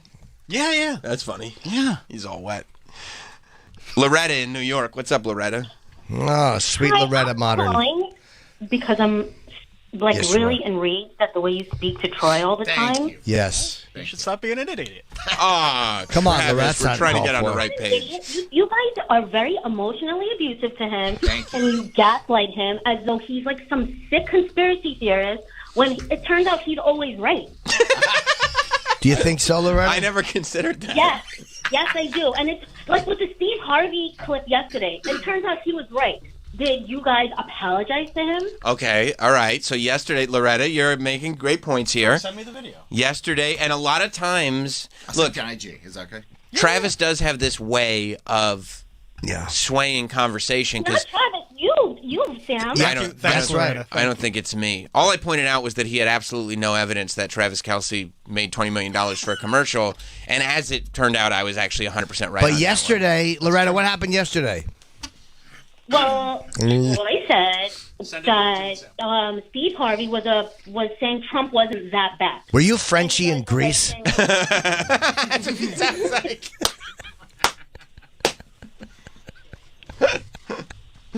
Go ahead. No, I apologize. You've been the same since you dropped out of beauty school. Just go back to high school. You guys are mean. She's making some really good points. I'm not saying she's not. You see what happens? You see what happens? Here's what happened You see yesterday. what I have to deal with every day? Loretta. Here's what happened yesterday. What happened? Troy said Steve Harvey is now a Trump guy. We said, where's the corroboration for this? Sure. Troy said, I don't know. And we said, you can't just say that. We'd like a video, yeah. We'd like some corroborating evidence, and we found no corroborating evidence. If there was, I don't think anybody's emotionally attached to where Steve Harvey lands on the political landscape, but I also don't think it's unreasonable for any of us to say, Troy, do you have anything to corroborate this statement besides I read on Twitter? Well, how come when I was listening to the show, I'm at work in the middle of a work frenzy, and I found the clip? What is Travis doing? Because you're That's a good question. That's That's a good 100% question. correct, That's and you should have Loretta. a new job producing this radio show. Yeah, that's a great question. Exactly. And I'm not saying, and that's what I mean. I mean, Travis does have a way of skewing the room. Sure he does. To bend to his every whim. To bend the knee. You know why? Because Travis Google's like a little spider monkey. He doesn't find what we need him to find. His little lithe fingers. I show you what I want you to see. Travis is trying to spin a narrative. I feel like Travis is part of the deep state. You do? Now I'm going to come out and say it. Do you think Travis could be a deep state agent? He does get tickets for almost everything. That's a good point. He goes to a lot of shows. Except I can't get Taylor Swift tickets. Wow. You would Yeah, think but if I'm in the deep I state. seen your family at SZA. They did go to SZA. That's deep state. That's What's a tough ticket. SZA? SZA's a popular recording artist. RFK can get booked on Tiger Belly. It's really. Oh my God! RFK, well, tell you. Do you think Travis is not booking RFK because of the deep state? Troy, your opinion. Absolutely, yes. Your opinion. All I'm at this one, it is your opinion. I won't ask corroboration. Not a fact. Just opinion. Loretta is raising a good point. Hit me on that. See, opinion's okay. If All right, I I ask have your the Steve opinion, Harvey clip. Can't we just make it so like whatever I say is just opinion? Let's hear the Steve. It's corroborated. It's a real clip. Let's hear the Steve Harvey clip. This is from 6 years ago.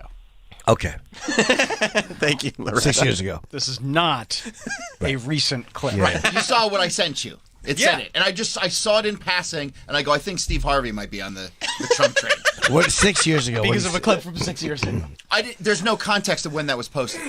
I mean, Well, I can see it right. I can see it understand what right you're here. saying, but the clip I sent you does not say what the date is. But if you cross-reference, there is a number. The clip from the Business Palace that says Trump 2024 using a 6-year-old clip. Right. But you see how it's misleading. Yeah. If the clip says, and this is why Troy, I care about you, right? I don't know. You might be deep state too. I'm not. Okay. I'm not. If you say so. I'm not. I would tell you if I was. Illuminati? I don't want to comment on that one way or the other. But listen, these clips are misleading.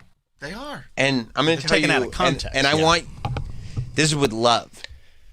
You are easily misled. Well, fair enough. You have a pure and simple way of thinking about things. Okay. Right? Basically, Sam is saying that whenever someone pulls up in a van with a Mars bar, you get. That's not. I'm not saying that. Fair enough. Right? part of this is a protection. Just because you see a clip, like clearly this clip was misleading you. So to put some context in this clip. Tell me the clip that tricked how Troy got fooled. Well, he got fooled because he saw an Instagram reel that used a portion of this clip to frame it as Steve is all about Trump in 2020. Can we see the clip? The reel? Just the reel? Yeah, the one that Sure. and it's key. The reel says on it, Steve Harvey now on the Trump train, Trump 2024. Great. Donald Trump is not going to be that bad. Don't run. He's going to make a Kia, bring their ass over here and start building them desks and stuff in America because he's going to make America great again. Let's go, Donald Trump. Okay, all right. That's so the clip. That by itself makes it seem like Steve Harvey is on his show today, actively campaigning for Trump to be the president in 2024. Well, it does sound like he's talking about him after he's won the election. But it says Trump 2024 on the clip. It does, yeah. And if you have a simple and pure way of thinking about things and you're easily misled. Sure. He's talking to the flight attendant from Airplane. She speaks Josh. Julie Haggard. Yeah. So this was from a Steve Harvey show in early January before Trump was sworn in. Sure. This is 6 years ago. Let's see what he says. Hey, Steve. Hey. So for my fresh start, I want to move to Sweden. You know, I want to move to Sweden. Oh, okay. You know, the land of IKEA. You want to make a fresh start there? I do. I want to move to Sweden. I just want to pick up my boys, my husband, and get the heck out of here. My husband thinks I'm nuts, though, because we have IKEA here in America. However, what we don't have here is free healthcare, free education, and Swedes live a very long life. Because everybody done hurt themselves putting all them damn tables together. It's like an IKEA clip. Are you serious? I want to encourage you to stay here in this country. Donald Trump is not going to be that bad. Don't run. He's going to make a Kia, bring their ass over here and start building them desks and stuff in America because he's going to make America great again. Let's go, Donald Trump.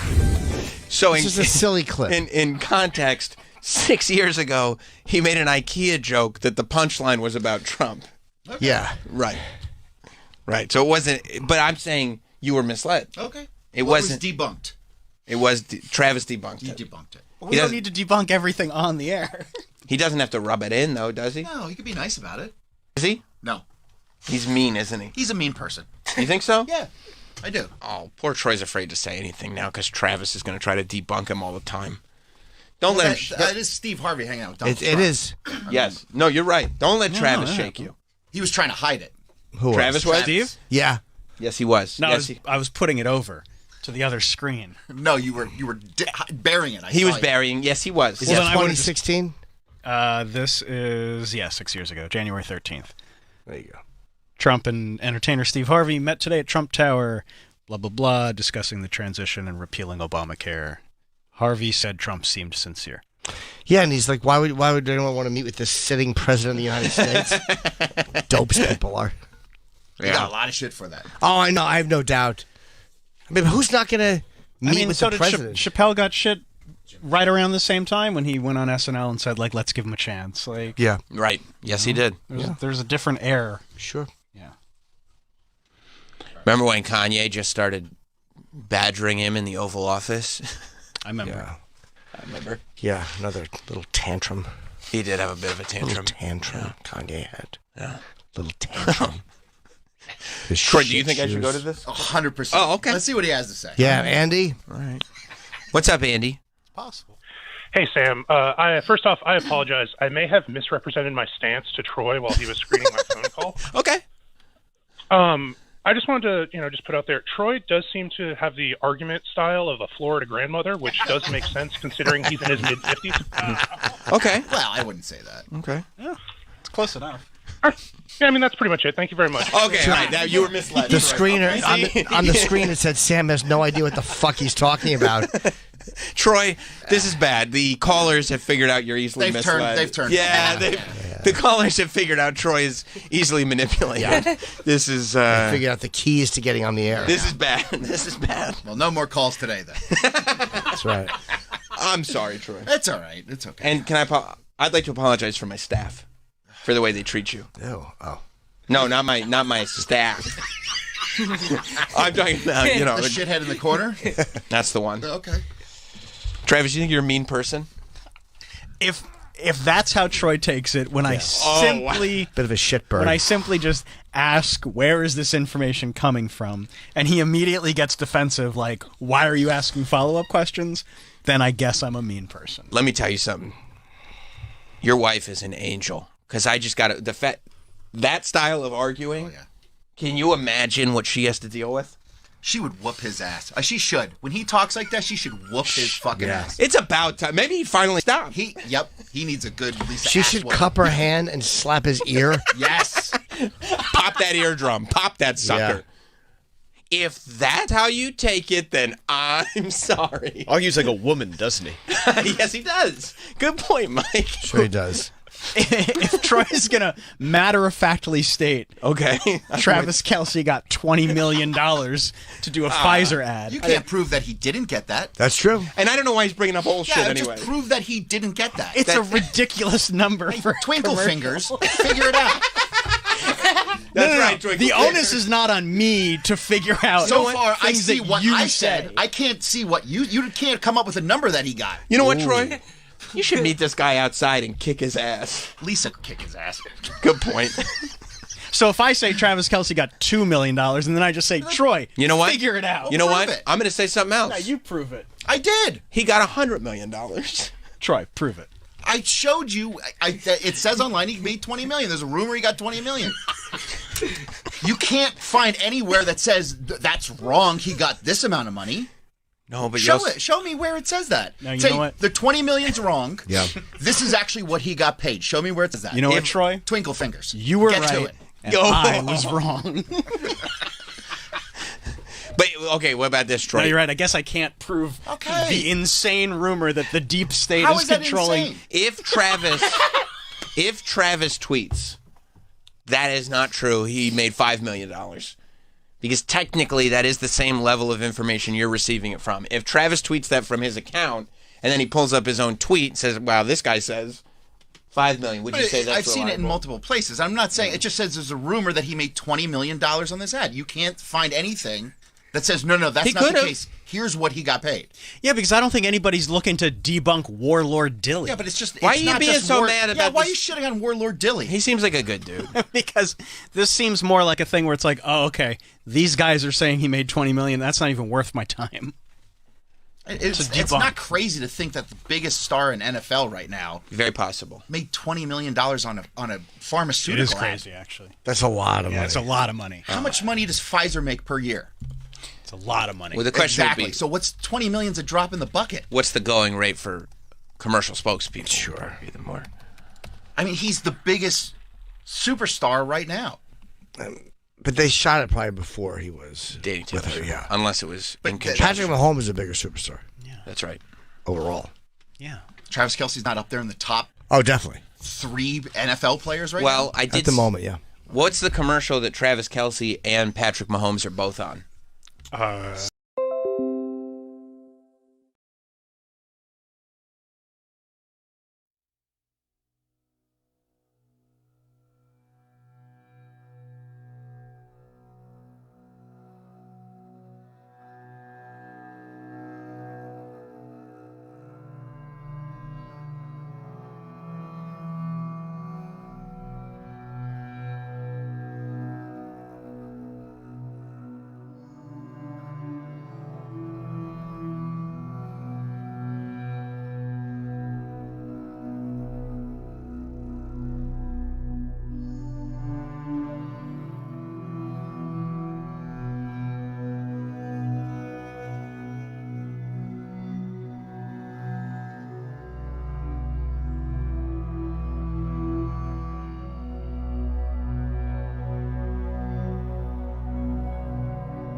Being a basketball fan, mainly Miami.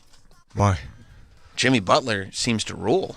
I don't know who he is. I don't know that I've ever seen him play, but why? Jimmy Butler seems to rule. I don't know who he is. I don't know that I've ever seen him play, but I mean, he's my kind of player, that's for sure. Sure. You know, Jimmy Butler. It's media day. Looks like DiCaprio in Basketball Diaries.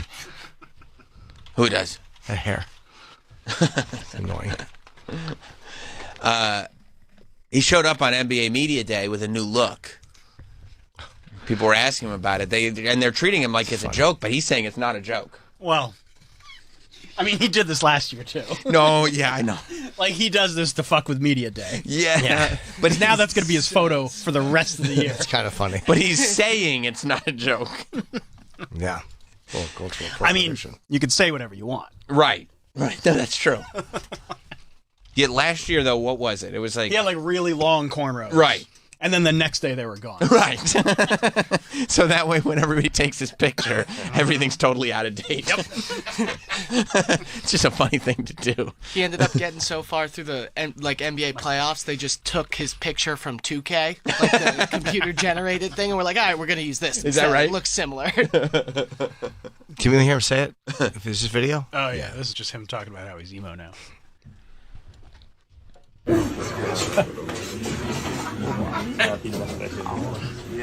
Laughing up.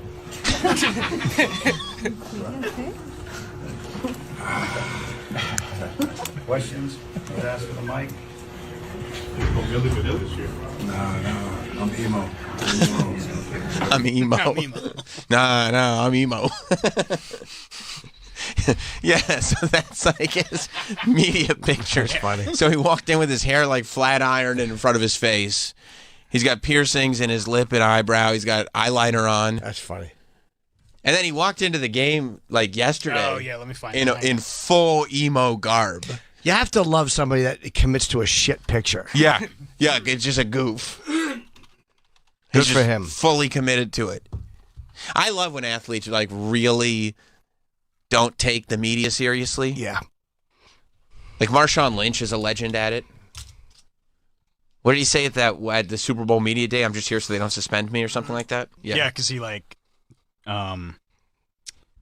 what's the word I'm looking for? Contractually has to be there. Right, right. So he just answered every question with, I'm just here so the NFL doesn't suspend me. No, but he like famously hates talking to the media. Right. He loves Skittles. Hates the media. Skittles. Yeah. Loves Skittles. Eddie Murray always hated the media. Eddie Murray did always hate the media. Yeah.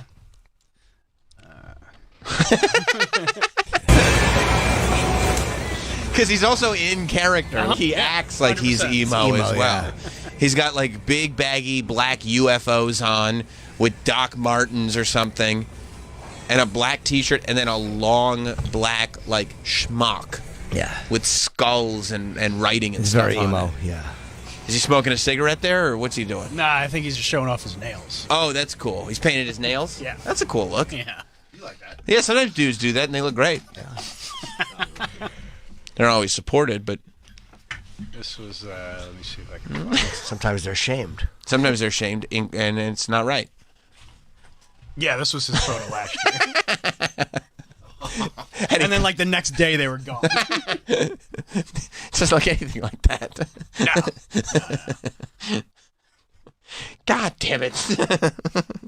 No, he's the man. I love it. Yeah, I like that, too. That's great, because you know that means he spends time in, like, just waiting for the next media day, going, okay, what am I going to do this year? What am I going to do? Yeah, because then for the rest of the year, he looks like this. Right. Right. Just, you know. Normal dude. Right. And then they post a photo of him, like on the Chiron or something, and they're like, who is that guy on the It's got to be this photo. Yeah. Good for him, man. Yep. Yes, sir. Good for him. That is, I love it. That's hilarious. Hey, the Swifties are going after Big Cat, huh? Mm-hmm. Who's Big Cat? Big Cat. We've had him in here. He's one of the pardon my interruption. Pardon my take. Pardon my take. Right. Pardon my interruption is the actual show. Yeah. Yes. Pardon my take. on Barstool, you know. Oh, yeah. Okay, Big Cat, yes. Big Cat, yeah. He's been in here, and they just posted a clip, but you can't, this is what, you can't mess with stan culture. Because they don't really care about anything other than their artist. There's whole populations on Twitter that it's just like, don't be besmirching my person. Don't besmirch my person. And Big Cat made fun of it. Well, you besmirched their person. Oh. I think he's being serious here. Taylor Swift released a sex video. I'll consummate this relationship and be like, fine, you guys can have sex. You can be boyfriend, girlfriend. I don't buy it until I see some dick in vagina. Do you think? Is she? I'm saying that right now. Is she pregnant? P&V. I haven't seen her drinking at these games. I saw her drinking some juice. P&V. Otherwise, it's not really drinking some juice. Should we demand it? I want to see. I want to see P&V. I want to see insertion. I want to see P&A. P&A or P&V or P&M. Yeah, I'll take P&M. P&M's good. I'll take P. I'll even take H on P. And? Yeah, I'll take a hand job. Yeah. I'll see a hand job. That's fine. Give us a Lauren Bobbitt. Is that her name? Bobert. Yeah. Lauren Bobert. Give us a Lauren Bobert, and I will be like, you know what? These two lovebirds, they can't get their hands off each other. It's fine. Until that happens, I think it's fake, and I think it's for clicks, and I think Taylor Swift is using the NFL to try to make her star bigger. I would see some TF. I would see some TF. I would see TF. People are mad about that. Well, the Taylor Swift stands, not people. I mean, why? Because they're Taylor Swift stands. That's what happens. It's a cult. They worship her. That's what happens so in stan offensive. culture. It's the Swifties. Oh, they're offended. Yeah. Oh. Yeah. They said, this is weird. That's how it starts. Don't you think this is weird? These guys are too old to be talking like that about her. And then Big Cat responds, they go like, do you really think this is appropriate? And Big Cat responded, yes. Yes, I do. Yes. Yeah. They're using the Kevin James meme. Which is one of the great contributions of 2023, by the way. At least October of 2023. I mean, yeah, it'll be gone by Halloween, but I kind of feel like it's already a little old. It's a little old, and unfortunately, because it started in late September, somebody is not going to get the memo, and they are going to dress as Kevin James meme at Halloween. Mm-hmm. But we're going to be over it already. Yeah. You know who may dress as Kevin James meme for Halloween? Hot dog? You nailed it again, bud. That's exactly the name I was thinking. I could see it happening. Because it's just like, just out of touch. You know what I mean? Like it's there. Well, maybe Kevin James will do it. I mean, that would be Kevin funny. James as the Kevin James meme would be fun. Let me see the KJM. That's what the kids are calling it. Yeah. It's faster. Yeah. Travis, if you need a translation from all this lingo. No, I got it. Oh. It's great. Wow, I don't understand what it means. It's just a funny expression. Sometimes, it's not, you don't understand what it means because that's what it is. Somebody just posted it with a caption, and then people were like, that's a funny picture, and then it just goes. Yeah, the way I feel when Republicans legislate. Right. Sure. Exactly, yeah. If you want to make it yeah, that works. Yeah. This guy says, me after one double ramen diet. And you can imagine that's a real ridiculous face. And then they started going through all of Kevin James promo I saw a few shots. others pop up. Yeah. Which I don't mind. I don't mind a little. It's like putting sprinkles on the sundae. Yeah. This is obviously your ice cream dish. This one, him in the kitchen with his shoulders up. And I'm fine with Kevin getting his flowers. He should get his flowers. Yeah. And I hope he does. I hope he does dress that way for Halloween. It's like when The Rock popped up in that turtleneck. It's the same. It's the same vibe. Yeah. It's like Steve Buscemi last year for Halloween, which is funny. So funny. But Hot Dog dressed as that would be like not funny. Right, we done it. We did it. I think Hot Dog would be cute as the Kevin James meme. You think he should do it? Adorable. I mean, now he's going to do it. Right. We got a Halloween party this year. We're gonna figure it out. Yeah, I'll be away. We'd do it before you went away. Obviously, that wouldn't be very nice of us to do the annual Halloween parade while you're on a cruise. Yeah, we'll do it before. Yeah, I mean, it's not spooky season without the annual Halloween parade. That is true. Does anybody have ideas for what they're going to do this year. Costume. Travis, what? Costumes. Oh. Yeah, I was thinking. You were going to go costume? Same line Mike, as costume, Jim. you think? Yeah, probably. I was thinking I might dress up as something. Okay, cool. White sheet. What? Good for you. Attaboy. A ghost, you mean, a ghost? Yeah. Oh, Yeah. Oh, my God. I hate you, Cope. A ghost. Obviously, a ghost. Ghost with a purpose. What? And a point. That's right. Wait. All right. That's right. Coop's learning. Yeah. You mean metaphorically or literally? Coop knows. What? Yeah. Both races will be destroyed. Travis is usually, if you go through the years, I don't know if he's won the most parades, but he is the most consistent with having a good one. I try. Yeah. Do you have anything in the tank yet? Not yet. Oh boy. Are you? Or are you, do I? Okay. Ah. Honestly, I don't think so. No. Yeah. I'll figure something. Are you sweating? A little bit, because sometimes I've already got it, like, by now. You know? Yeah. And he commits. Yeah. But I haven't really given it a ton of thought, so once I Right. start thinking about it. That's right. Yeah. Yeah, if tradition maintains... Coop, you'll still be here at Halloween? Yeah. My man. Yeah. If tradition maintains, Travis will put a lot of effort in. Troy will figure out the night before. Yeah. But usually come with something pretty funny. Sometimes. I like when you were that guy from 90 Day. Yeah. I forgot about that. Funny. Which guy did you go as? Oh, what was it? He was with Tom or Tim? Jennifer Tarzanian. Oh, yeah. She's so sexy. The guy who didn't want to have sex. Yeah. He said, what did he call it? He called it Yeah. something weird. Give her a D. I don't want to give her. Yeah, I don't want to give give her the D. I don't want to give her the D. Yeah, that was funny. That one was a good one. She's with that guy Jesse. Yes. She's been with him for a while. Darcy's ex Jesse. Yeah, they made that. Seems to make sense. With the She's fucking sexy, man. What a hiney. with the perfectly placed, medically placed, probably hairline. Yeah. Yeah. Yeah, she's very sexy. So beautiful. I wouldn't mind giving her a smooch. This one? Yeah, give her a smooch. Well, what's the other guy up to? I don't know. They're probably doing some dating thing. Who knows? He does the pillow talk occasionally with his ex. Pillow talks are the worst. They're the worst. I hate them. Do you know how much they would hate me in a pillow talk? The things I say, they're so they're just not funny for the show. For 90 Day, they're just rude. What do you say? Just it's horrible shit. Stuff that they would never air. We can't use any of this. Yeah, Tim, whatever his name is. Oh yeah, Tim Malcolm. Tim Malcolm. Thank you. She's getting mad that I won't give her the D. The day. The day. And then people do speculate that he's a homosexual, which he denies. Oh, what a party. Look at this. That looks like an awesome party. Now, could you go Is back that, for... Gino and Sexy Lips Jasmine? Yeah, Oof. Jasmine's had a little work. Would you let her blow you? No, I'm a married man. I'm in a relationship. Good for you, buddy. Makes it man. better. What? Makes it better. Blowjob in the car. Go home. Nothing better. Getting home, knowing your dick stinks like fucking spearmint gum. Wrigley's, actually. Spearmint gum. You know what I like about this guy, Tim, from 90 Day? What's that? He appears to be, in 2023, the one guy left wearing Von Dutch. Do you see that?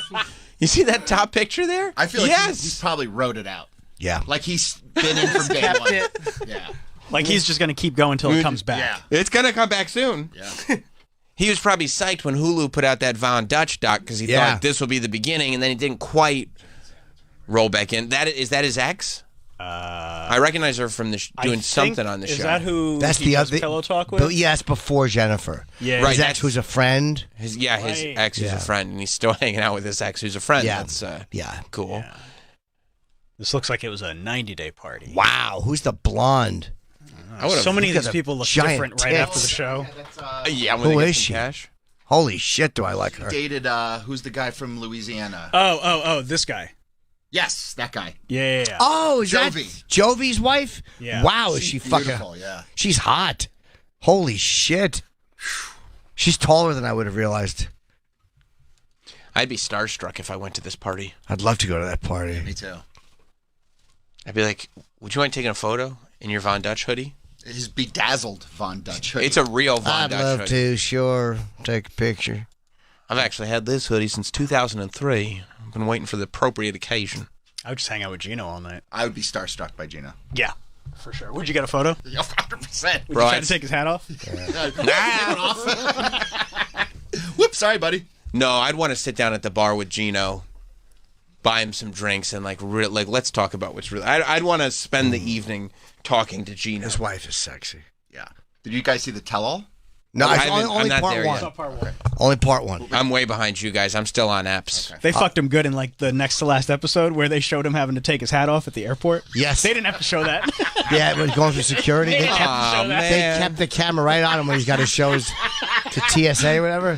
What the And that fucking awful Band-Aid of fucking harvest hair he has in the back. He took it off for it 1 can't be harvest second hair. It's and been then there too long. What's he doing? Yeah, you're right. It's 3 seasons it's been I don't there for. get it. It's so nuts. Did he still have the harvest hair when he took his hat off? It was awful. It looked like it was a piece of Scotch, the carpet tape. Back, he looks ludicrous. Maybe he just doesn't want to go full bald. He is doesn't full want to bald. admit it. Take the hit. Take the hit and shave it. Either that or he's tried to have hair stuff and there's a big fucked up. scar there. Oh. Get rid of it. Maybe there's a scar. You look like a boob.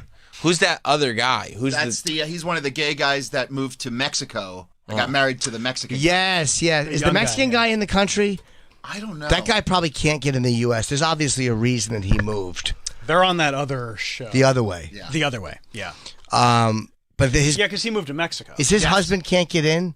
I don't know. Can you check that? Why isn't he in this? I bet you he has a charge or something that got in trouble or something. He's being funny. Yeah. Who is that? What are you talking about? That's the guy we were just talking about. Oh, that's him? Yeah. Oh. Yeah. He's like in his 60s, right? Yeah, he's older. Hey, why does this that? guy. Wait a minute. He's older. Yeah. Why does that response to the comment on the photo say 3 handsome gay men and a beautiful girl? Oh, that's not cool. That makes sense. I don't think Gino's gay. Oh, I thought you were going to say I don't think Gino's handsome. Gino seems a little confused. Yeah. I think Gino might just be a freak. I think Gino's just a foot lover and a cuck. I mean, she just walks all over him. I get it, yeah. He just takes it like a fucking pussy. She is nutty. And remember, he could not ejaculate with her? Yeah. She would do anything you want. She'd piss on him. She did piss on him when he came. Yeah. So he's a big sub. You think you could ejaculate easier with her than Gino did? Yeah. Sure. Because she said the whole first season that we met them, he was not jizzing anyway. Yeah, because he would always have to go and jerk off. Where with me, she would be like, he just had to tease his nipples. I'd just tweedle my nips a little. Would you mind doing the show and having all of that exposed if it meant that you got to bed Jasmine? I've exposed it, and I haven't gotten to fuck Jasmine. Gotcha. I've told all about myself. No one cares. Gotcha. Yeah. It would be great to see you on this show. Oh, yeah. Wouldn't it be fucking awesome? That'd be awesome. Yeah. Jim would be like an MVP on this show. He'd be like one of the top cast members ever. They'd be like, it's back and better than ever. Because he'd like be hilarious, but then also do weird Jim shit as well. Yeah. It'd be awesome. My mouth has been a cavalcade of tinkle. What? That'd be the first line. I mean, that's neither here nor there. Jim. We weren't even talking about that. Yeah, they're in Mexico because of his daughter.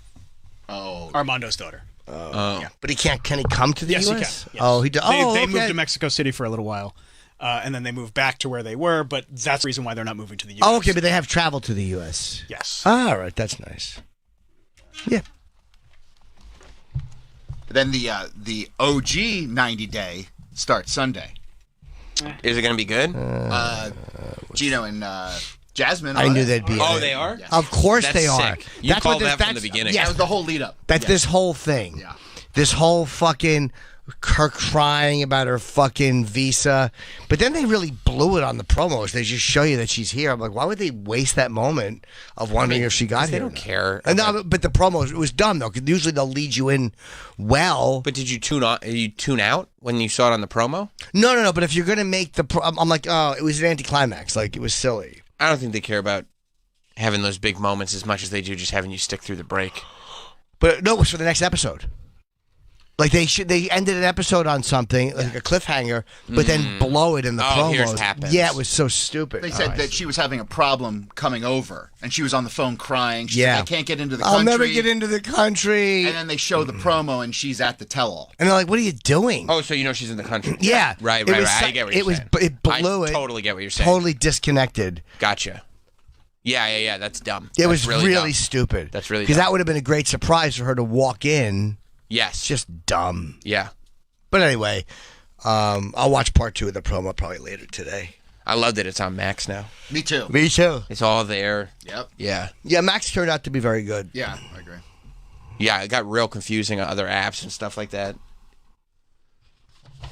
So, yeah, I don't know how far behind I am. That one guy keeps arguing with his Vietnamese girlfriend. Yeah. Yeah. Yeah, she sucks. Yeah. There's a couple couples that suck. The Israel guy, Misha. Yeah, he sucks. Hello, Misha. He sucks. I kind of like her, Misha. I thought she was okay. She seems all right. Yeah. I'm interested, though. Hey, we got a guest joining us. What's up, man? Dan Cummins is Dan. here. Thanks for having me. Of course. Dan's new special is available now. Trying to Get Better. It's on YouTube, Bad Magic Productions. And he's performing at the Vermont Comedy Club in Burlington tomorrow through Saturday. Also hosted 2 podcasts, Time Suck and Scared to Death. What's up, man? Not much. Just hanging out in New York. I'm trying to make a crazy sound getting this. Hold on, there's the single noisiest microphones. I mean, least. Yeah. Not discreet. No. They're the least practical broadcasting microphones that have ever existed. What, like a ratchet system when you move them and stuff? It sucks. That's right. The listeners hate it. Yeah. We hate it. I mean, does that sound like it's good? Nice. Yeah. Nice. All the misophonia people that like can't stand like small noise, they're just like, yeah. Just, Yeah, there probably is somebody that's. You gotta hear this show. Sometimes they move that mic. There is. What is this? What's the Scared podcast you do? Scared to Death? Is that what is it? Horror films or what is that? Yeah, like paranormal horror, Oh. supposedly true horror. Just you can be like exorcists, poltergeist stuff. Just any claims anywhere of like, hey, this thing happened and we can't explain it. It's scary. You like that stuff? I do. You believe in it? You know, I did not believe in it when I started, and I still don't believe in probably most of it. Right. But there's so many stories. I try to go like, is everybody lying? Like, are all of these stories fake? So, I'm definitely more open to it now. I do believe in some of it. What's one you've heard that like that you couldn't dismiss? That was like, yeah, that sounds good. It was this Teresita Basa. It was this nurse from we did this like episode a couple years ago. It was this nurse from the Philippines. She moved to Chicago, and long story short, she got murdered in her apartment, and they had no idea who did it. Like it was a pretty rough crime scene. Looked like it was sexual assault. On top of like her body was found naked. They burned some stuff like on top. It was like pretty gnarly, and no clues whatsoever. Couldn't like everything was a dead end. Like the police had no leads. And then maybe a month or so, and this was all in like the Chicago Tribune, and then in Boston they wrote about it later. They when the police talked about it, they got this random lead from this other precinct, and the guy's like, hey, I got this guy. He's going to seem crazy, but he has maybe a lead on the Teresita Basa case. And so they go, it's a doctor. They go talk to this other doctor, and the doctor's like, starts off the thing like, do you believe in spirits? And the cop said later, like, we were like, great, this is like a whack. Yeah, another idiot, yeah. Yeah, just some idiot. And they interview this guy, and he says that his wife woke him up in the middle of the night, like with a weird dream, like a night terror, like popped out of bed and started speaking in a voice that was not her own, and claiming to be Teresita Basa. He doesn't know who Teresita Basa is. And it's like, you have to help me find this guy, know who did it, who killed me. Like, and he just thought she was having a weird dream, so he ignores it. And then a week later, happens again, and now in this voice, this entity or whatever, the wife's persona is angry. Like, hey, I told you to call the police, and you didn't. And he's like, well, you have to give me more than just a dream. You have to give me like names, any kind of clues. And supposedly, his wife who met this Teresita Basa like one time 2 years earlier. They were not close. They worked at different hospitals. Went to like one training together. And gives all these names of like, jewelry was stolen from the apartment. These people are wearing it. Here's their name. Here is their phone number. This guy did it. Here's how he did it. Like, walked them through the crime. They go and they contact these people about the jewelry. They're wearing the jewelry that she says, oh yeah, Teresita Basa, wearing the jewelry that she says in the dream that these people would be wearing. And the police are like, holy shit, like this is crazy. And then they go get the male nurse who she said killed this Teresita Basa. And at first he resists, and they present this evidence. He breaks down, admits to everything, and he admits to doing it exactly how she said in the dream that it happened. And there was no sexual assault. He admitted that he made it look like a sexual assault, stabbed her in the back, like all these crazy clues. Oh. And then the final thing on this one, this guy goes to trial. The guy, I can't remember the guy's name who actually killed her, but he goes to trial and he gets off, like a mistrial or something. and they're going to have to retry him. And it looks like evidence-wise, he's probably going to get off on the second trial. And then all of a sudden, he just confesses, like, I did it. I want to be done. And the story is that her ghost appeared to him in his cell and was basically like, I will fucking terrorize you for the rest of your life unless you confess to this crime. Wow. And so, like, that was one where I'm like, I don't know. And the police talk about, like, we know we sound crazy. Okay, yeah. But we don't know how to explain it. That's wild. Yeah, that's crazy.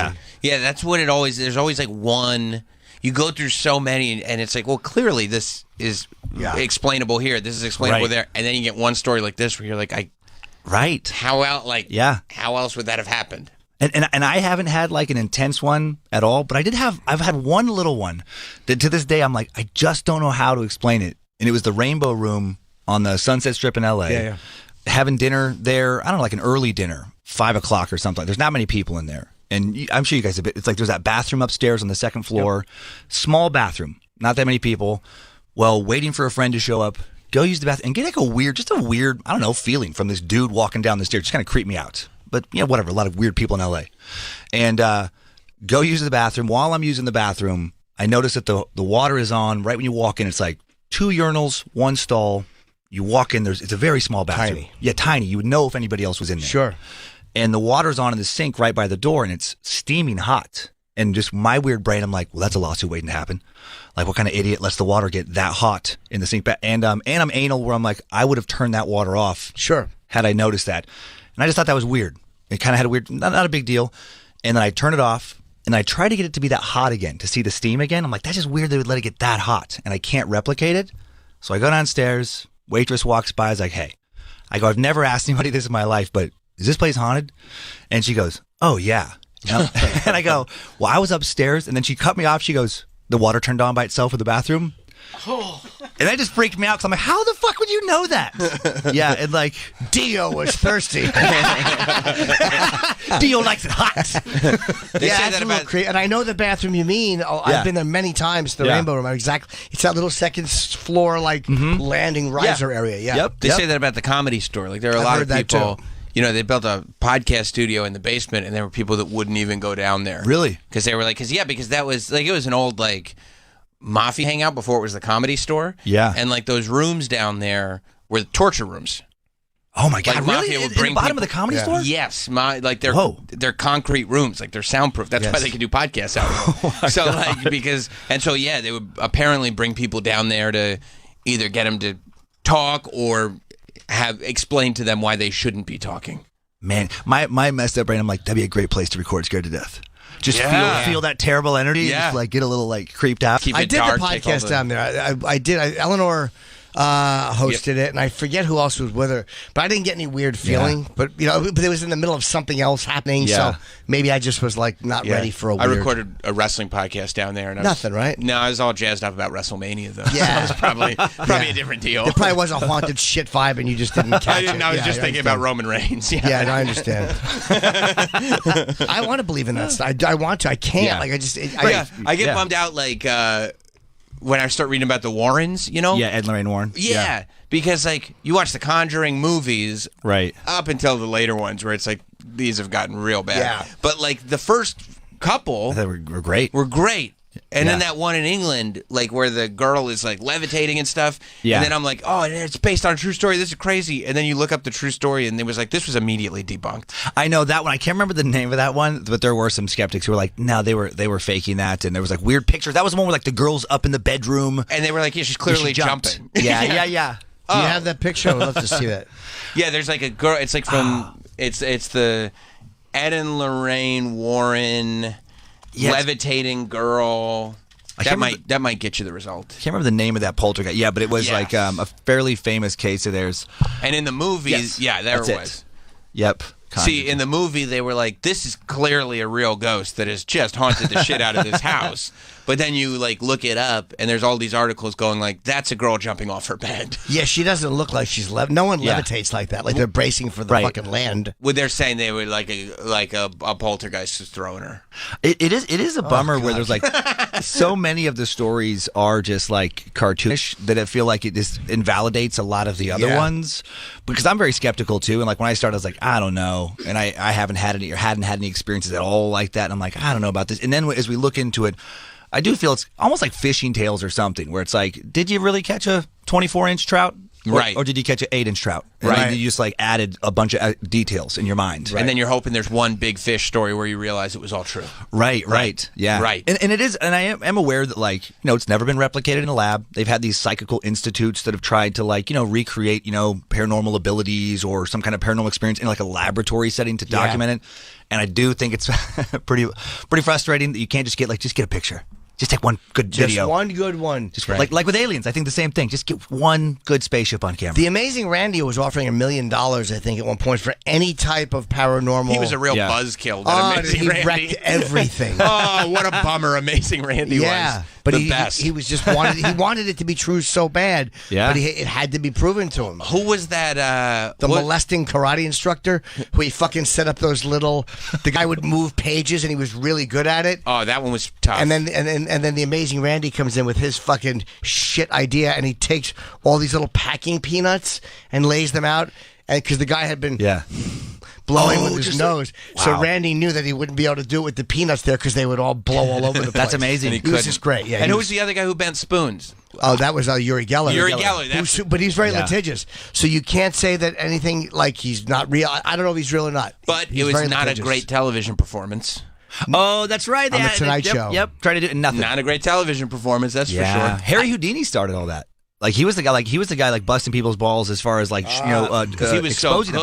good. Yeah, he was so good, and he had something when he was young. Like his sister died, somebody in the family died, and they came over and like some medium or whatever acted like they were talking to his sister, and he knew it was bullshit, and it just infuriated him that they would take advantage of his like mom or dad or whatever it was.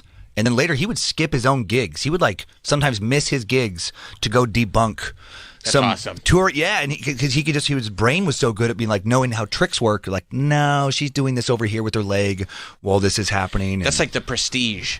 The old era of magicians when the one magician would show up to the other magician's show to debunk it and go, if you want to see a real show, go across the street.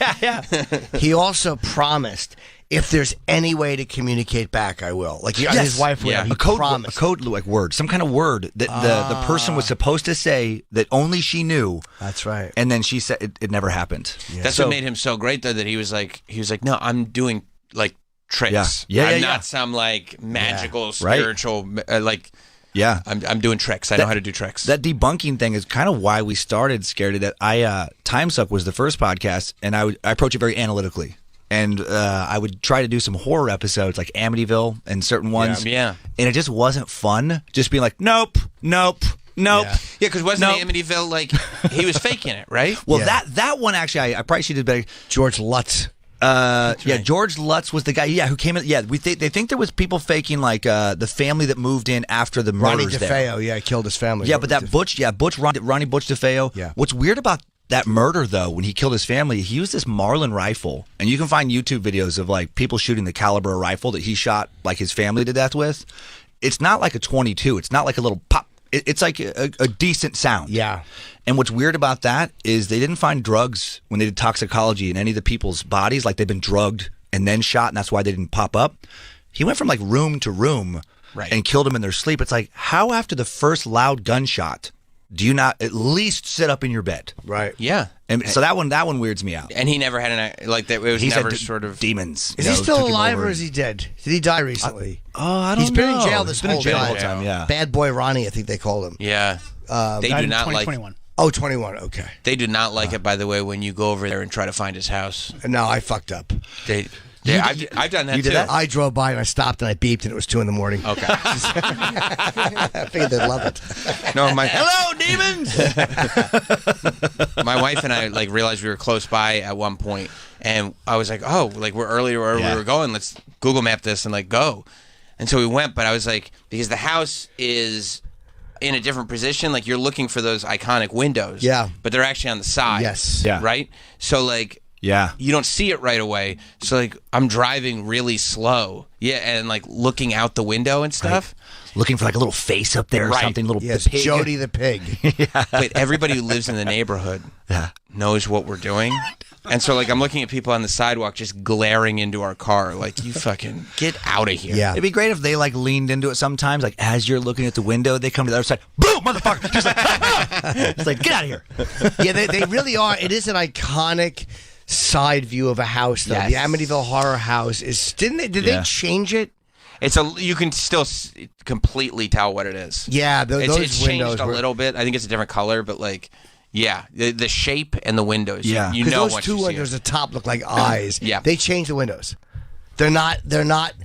Those are different windows. Look at how horrifying Yes. those windows are, and then look at the new ones. Are kind They're of like it's square. eyes almost, Yeah. like the way They're like looks like a eyes. face. Yeah, But you still know from the shape of the roof, from Sure. where everything's positioned. It's like the Texas Chainsaw Massacre house. It's not a real crime scene, obviously, but like in the movie, they used. It's a really iconic house now, and I think they tore most of it down, but they rebuilt it, and it looks pretty much exactly the same. Like they run a restaurant out of there now, but the minute you see it, even though it doesn't look like it's that first house, Travis, the green. Yeah.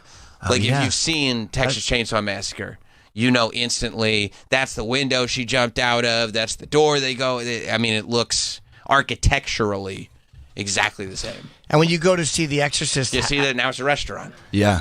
the house, The Exorcist, where Damien jumps out the window at the end. Yeah. Those iconic stairs. Yeah. And into the gas station parking lot. I just watched it again the other night, and it's like, oh yeah, it really is a gas station. It was a gas station in the movie too. Mm-hmm. And but it's a little separated from the house, but it's very recognizable. Yeah. Even though it wasn't a real. Now, if you don't believe in any of this stuff, would you? Yeah, like. Would you ever get like weird at night though with horror stuff? Like, let's say you're like, yeah, but it's uncle related. I'm scared of a finger in my butthole. Yeah, there are demons. Get out of there, demon. There are demons. Well, what if, like, okay, like, would you play like a Ouija board in the middle of a pentagram of candles in a basement by yourself at night? Like, how No. far are you willing to go? You with can't fuck around like that. No, because again, Yeah. Like I don't believe in this, but I'm not gonna fuck around. Right, Yeah. Yeah, I'm not 100% like. Yeah. No, I don't fuck around with that stuff. Because What if you're wrong? What if I'm wrong? right. What if you were wrong? That's where I like realize, because sometimes like in the middle of the day, you know, it's a sunny day, you're out with friends. I'm like, I'll have moments for sure. I'm like, I don't know. Yeah. You know, I don't know if I believe, but then I know that a part of me definitely believes, because if it's like late at night and I'm like watching a horror movie by myself in the basement, thinking I'm like, man, just that doesn't bother me. I'm like, no, it's starting to bother me. I'm bothered. I'm bothered. Yeah. There's no windows down here. Right, I'm very bothered. And if someone was like, hey, play this Ouija board right now and ask a demon to take over like the room, I'm like, no, I'm good. Yeah. Nah, so part of me's worried. Yeah. I saw The Ring alone in my house when I was an adult, and I slept with the lights on. I was in my late 30s. Wow. And I slept with the fucking lights on. I'll It's a never great- forget that. It's a great movie. It was terrifying. so good. me. It's so Ringu. good. Ringu, Ringu yeah. is incredible. Ringu was too, but I think The Ring actually was scared better. me more than Ringu, which was the Japanese version, right? Yeah. Have you seen the prank that guy did on his wife about Ring? It's on YouTube. It's so much good setup where he they're watching like it's I guess a loft kind of situation where there's like this she's on the couch looking at the TV, and behind her are stairs going to the second floor, and he some kind of paper mache yes. I can't believe the setup involved in this. Like, he must have built this in secret, this paper mache ring girl, waits for her to fall asleep late at night, puts it right in front of the TV. Jesus. Oh, my God. It's hanging out of the TV. Dude, you're going to kill somebody. Like, she's going to have a heart attack. She gets so scared, she just starts fucking bawling. Like, she just breaks down. Just, like, so terrified. No, it was a prank for you. Like, he's literally created a ring girl body. The TV is hanging on a wall. And he's created, it's a full body that is three-dimensional coming out of the television. Oh, and it's moving. Yeah, it's he's got moving. it moving. She loses Can we hear her it? mind.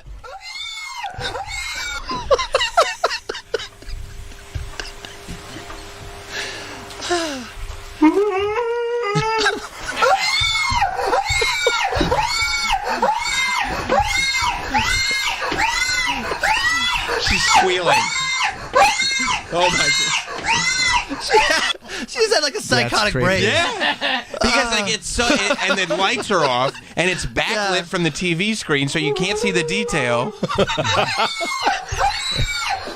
He films it from every angle. I think she's dying. Oh my God! It's okay. It's okay. It's okay. I know. Like she'll never trust him again. He's ruined his relationship. I like when She's crying. When he's comforting her, you can see like a smirk. He's so fucking proud of himself. Also, it's so... Look at it, and now he's like... And he's feeling her ass. Of course he is. By the way, he went back for an ass grab. I love this guy. Come on, I'm rock hard right now.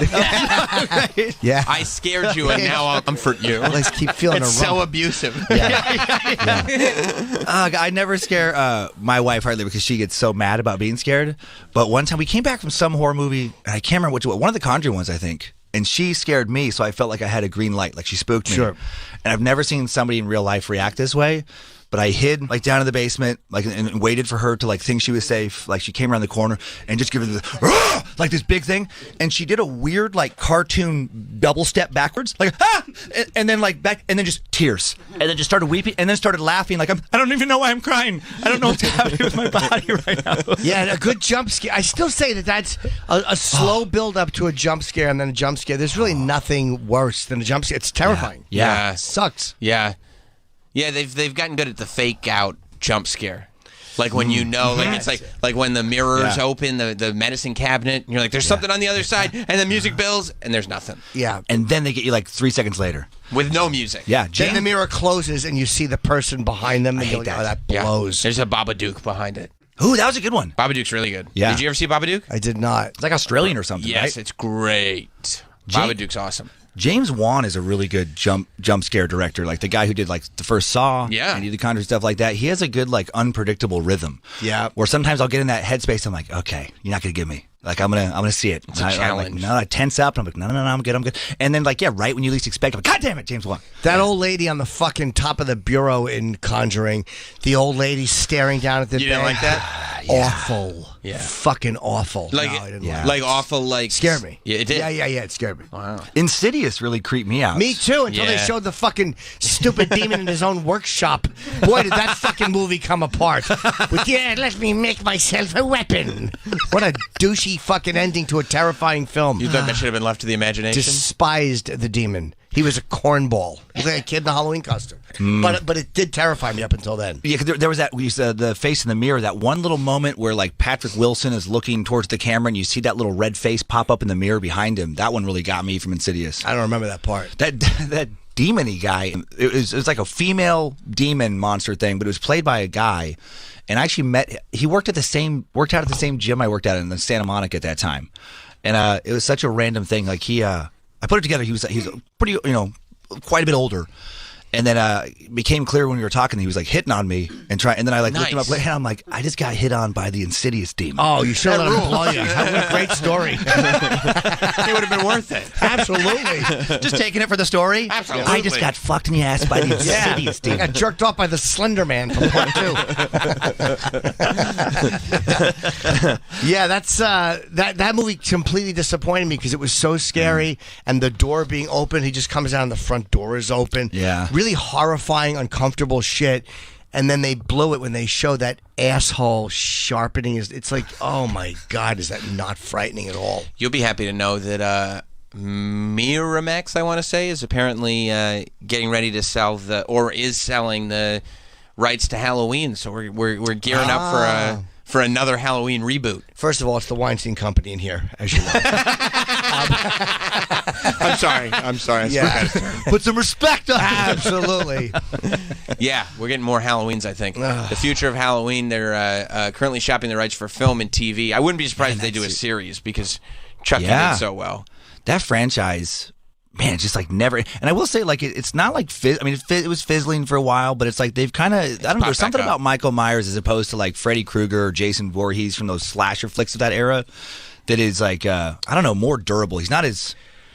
He doesn't speak. He's no camp. Like, literally, I hated the new movies, but the bottom line is him just quietly walking is kind of the same as opposed to Freddy, who does one-liners. Jason doesn't speak either, so I don't really know what the answer. Well, because Michael's the shape. You get used to the way Jason looks, and it's almost like Jason does develop a personality, I guess because Michael never develops a personality. Yeah. So it's that's always going to be like an anonymous giant man without an expression stalking you. And the music is so iconic. And the music dun, is, dun, dun, dun, dun, dun, dun. It's just like, just so But I just good. hate how they let him off the hook every time. And I know they have to keep it going, but I, like Jamie Lee Curtis. Hey, come on, bro. We got more money to make here. I've been done with it since 1978. But good horror movies are so tough because they're so fragile. Like you said, like a corny ending can ruin it. Yeah. And also just like bad logic. You know, it's like where they have the killer trap somewhere and they're like, let's give him 5 minutes to maybe escape while we talk about something that doesn't matter to the plot. And it's like, what? No one would act that way. Like it's hard to find a horror movie where like, oh, okay, people acted in ways I thought they would act. You know, like I was watching the new Saw movie. It's really good. I didn't know there was another one of those. Yeah, Saw X. It's the 10th one. Okay. but the only thing that, and it was one of those moments where I was like, once I thought it, I just kept thinking it. Is, you know, in Saw, the whole deal is you're in a trap, there's a tape recorder, the tape recorder tells you the rules, right? Let's play a game. Exactly. But in this one, like, you're seeing it from Jigsaw's perspective. You're seeing it from the killer's perspective, so you're following with him. It's great. Yeah. But the people who are kidnapped by him and put in the traps see him. He acknowledges, I did this to you. Yeah. This is why I did it to you. He's in a room with them. They can see him. But he still uses the tape recorders. And I'm like, you could have just told him. You can just narrate this as it's going. You just tell him. Why are you making him push play on the tape recorder? You are right there. Yeah. Just tell them the rules. Just say it. Why did you make the tapes? Yeah, that's a weird like logic situation there. Right. And so like every single time a new trap would come out, I'm thinking like, well, you're right there. Just why do they have to hit play on the tape recorder? Just tell them. it's a little sticking to It's the just a little system thing. too much. This is so dark. But I wonder if they based part of Jigsaw on Time Suck. The other thing I do, there's a lot of true crime stuff, and one of the creepiest true crime things we did, even though he didn't do things that were worse necessarily than other people, but there was a tape recorder.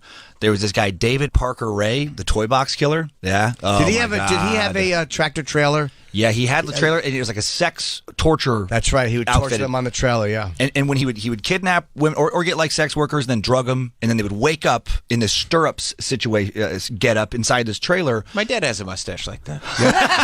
And a trailer. And my dad does that with sex workers. And he would push play on this orientation tape. That's right. And it is, and then they read the transcript in court, and it is so horrifying. Where it's just like this guy. I mean, my brain added this kind of voice like this, but it was like, you've probably just found yourself in a situation you're not happy about. Well, just relax because it's not going to get any better. Like it was all this like, here's what's coming. Isn't he telling them, I'm going to torture you? Oh yeah. And they would be Very blindfolded, specific. and he would walk in very quietly. A couple of women did survive it, though. They didn't all die. No. And I want to say his wife turned him in. I could be wrong. Yeah, his girlfriend was like an accomplice. Oh. Yeah, and then she just got out of prison a year or two ago. Is he dead? He's dead, right? Yeah, he died in 2002. Heart attack or something in prison. Yeah, real piece of shit, though. But he had that He giant. got 224 years in prison. Yeah. Didn't have to serve all of them. He passed on before that, But yeah, maybe he's right. He would play that weird. Cassette. Does the true crime stuff? I mean, at a point, does it like? Or do you go? I gotta get out of this. I vary the topics. Yeah. I mean, some people can do it just week after week, but I try to like really think about like what happened and what these people are going through. And it's like I wouldn't want to be in that space every single week. Right. Because I wouldn't want to let it get in my head too much and just kind of bum me out, or get so jaded that I could just read a toy box letter and be like, ha, whatever, and just like it doesn't bother me at all, because that would concern me too. Yeah, that's humanity is what you're trying to maintain. Some semblance, little semblance of conscience and humanity. Yeah, sure, not be a total sociopath. I'd love to hear the outtakes and the bloopers from that fucking cassette. You're probably not happy with where you're. Yeah, and then his wife. Dinner! Shut up! I'm trying to make a torture tape. Would you please stop calling me? The German Shepherd is going to anally. Mom, God damn it! Yeah, I did read about that. He was what a creep. What a fucking such creep. a creep.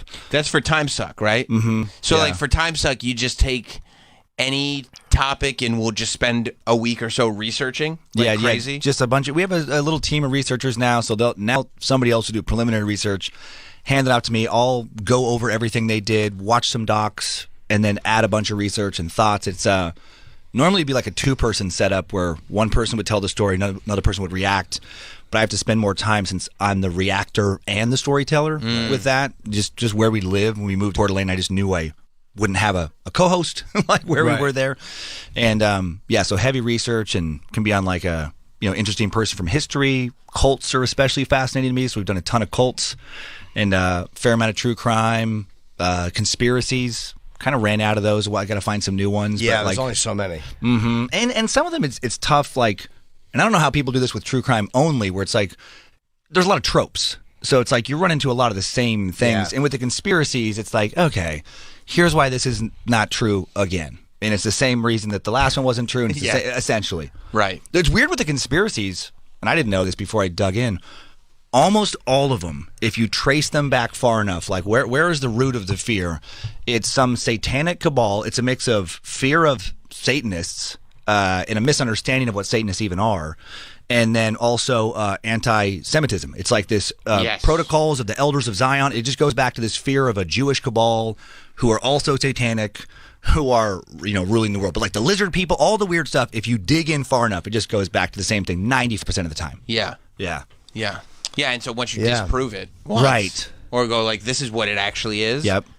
It's all that. And there's that crowd, no matter how much logic, you can talk about Occam's razor and all these philosophic principles to prove why it's not. And there's going to be this crowd.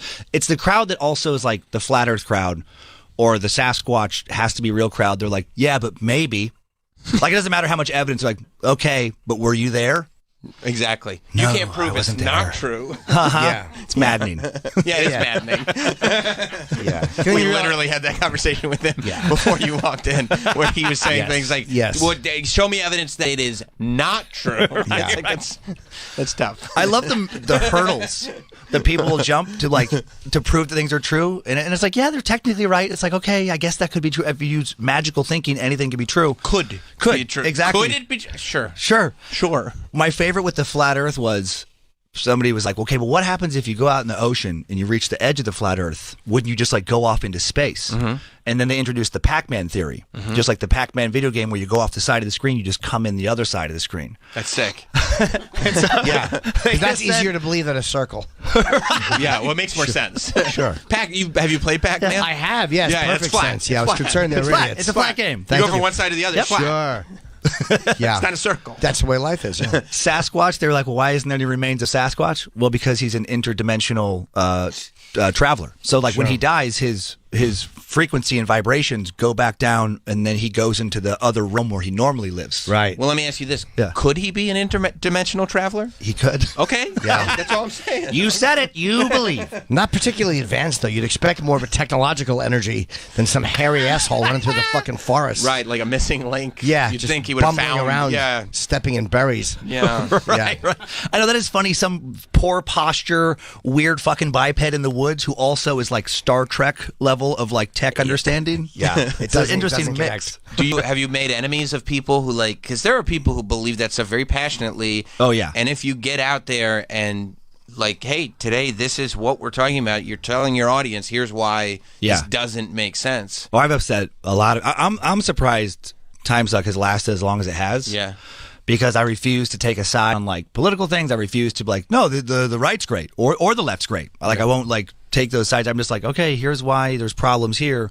And the biggest problem we've had is like going into history where you're talking about like witch craft or like witch hunts of the Middle Ages or the Crusades. And we've had a lot of people get mad of like, oh, you just hate Christians.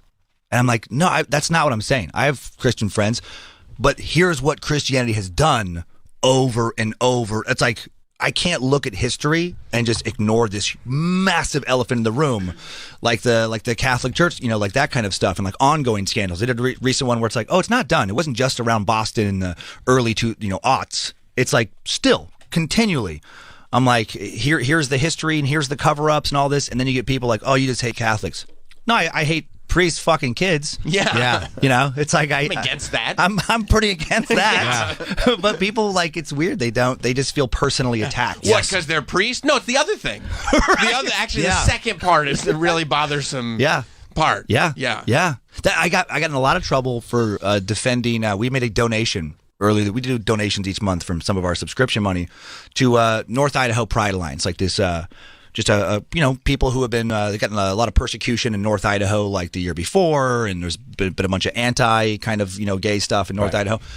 And that was somehow all the weird echo chambers people are in. That got transformed into people's minds as I'm a satanic defiler of morality. Whoa. And I'm indoctrination. Indoctrination. That was the thing. I'm pro pedophile. I'm pro grooming. Whoa. By supporting, and I'm like, how did you make that weird leap? It's just childish lingo that people latch onto. Yeah. Just idiots. Yeah. Like woke and all this. Oh man, now you just woke. I'm like, what? Because I have that opinion and. Yeah, but you're right. It's childish. It's like, okay, lib, which is the same thing the other way. It's like, well, these redneck idiot conservatives. It's like, no, you don't know. You don't know all of them. Right. Yeah. Right. And you haven't done any real research into this. Right. Nope. Yeah. That's the best when you're trying to have a debate with somebody who does no research. Yeah. Right. And you do so much. Well, I feel that way though. This is how I feel. Right. Exactly. Cool. Were you there? Were you there? No. Now you make me feel self-conscious. I put on my little devil horns and I jerk off 501 feet away from a school.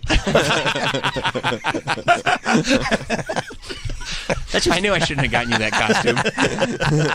But you're being respectful. You're respecting the kids. You're staying away. Well, the ruling is the ruling. It is funny how you try to say one thing and people just accuse you of all those other awful things that they lump in with that thing. It's just silly.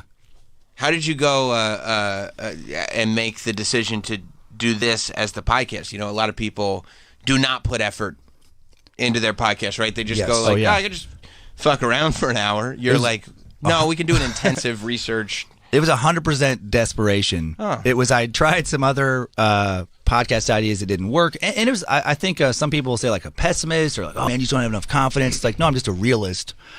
When I started Time Suck was very aware that I didn't have the clout, the following in the comedy world to get enough people to listen to my show if I was, bantering. Like I was not a big enough name. And it's like, I feel like I'm a realist that way. So I'm like, okay. The subject will bring them in. Yep. Yeah. How can I offer something of value that is to somebody I don't know? And so that's what started Time Suck, is just thinking like, well, I genuinely like to research weird stuff. Like that's what, if I was supposed to be, before Time Suck, if I was supposed to be working on a script to pitch or something, I would find myself procrastinating. How many home runs did Barry Bonds hit, and what? How does that compare? Like I just get into these weird wormholes. Sure. Yeah, sure. And so I was like, well, what if other people would like this information too? Because then I would talk about the weird stuff I would find, with other people. And like, oh, that's cool. I'm like, well, maybe I can just share with the podcast audience. But it and partially, I knew I was, for family reasons, moving to Coeur d'Alene, Idaho. I was in LA when I started it, and I'm like, I'm not going to be able to get guests. This is right before Zoom became a more reliable option. I'm like, well, I can't get guests. I don't have another comic up there to like banter with. I don't know that would work anyway for me. And so I have to do something that's solo. And then I just kind of figured this out, this recipe. And I'm like, well, if I'm willing to work more on this than most other people, maybe that'll let me survive in the podcast space. Sure. Why Idaho? Are you from there? Is your wife from there? Or are you just... I'm from a little tiny town in Idaho. And then my ex-wife and I have two kids with my ex-wife who's in Spokane, Washington, right across the state line from Coeur d'Alene where my wife and I live. And they were coming down to LA, the kids, like every month. And then as they got into a little older in school, it just became impractical with sports and stuff to keep that up. Would have loved it if my ex would have moved to LA, but that just knew that wasn't an option. And so my wife and I decided, she actually gave up her whole career, Lindsay, as a costume designer and working in the wardrobe department down in LA to go up to Idaho just for the kids.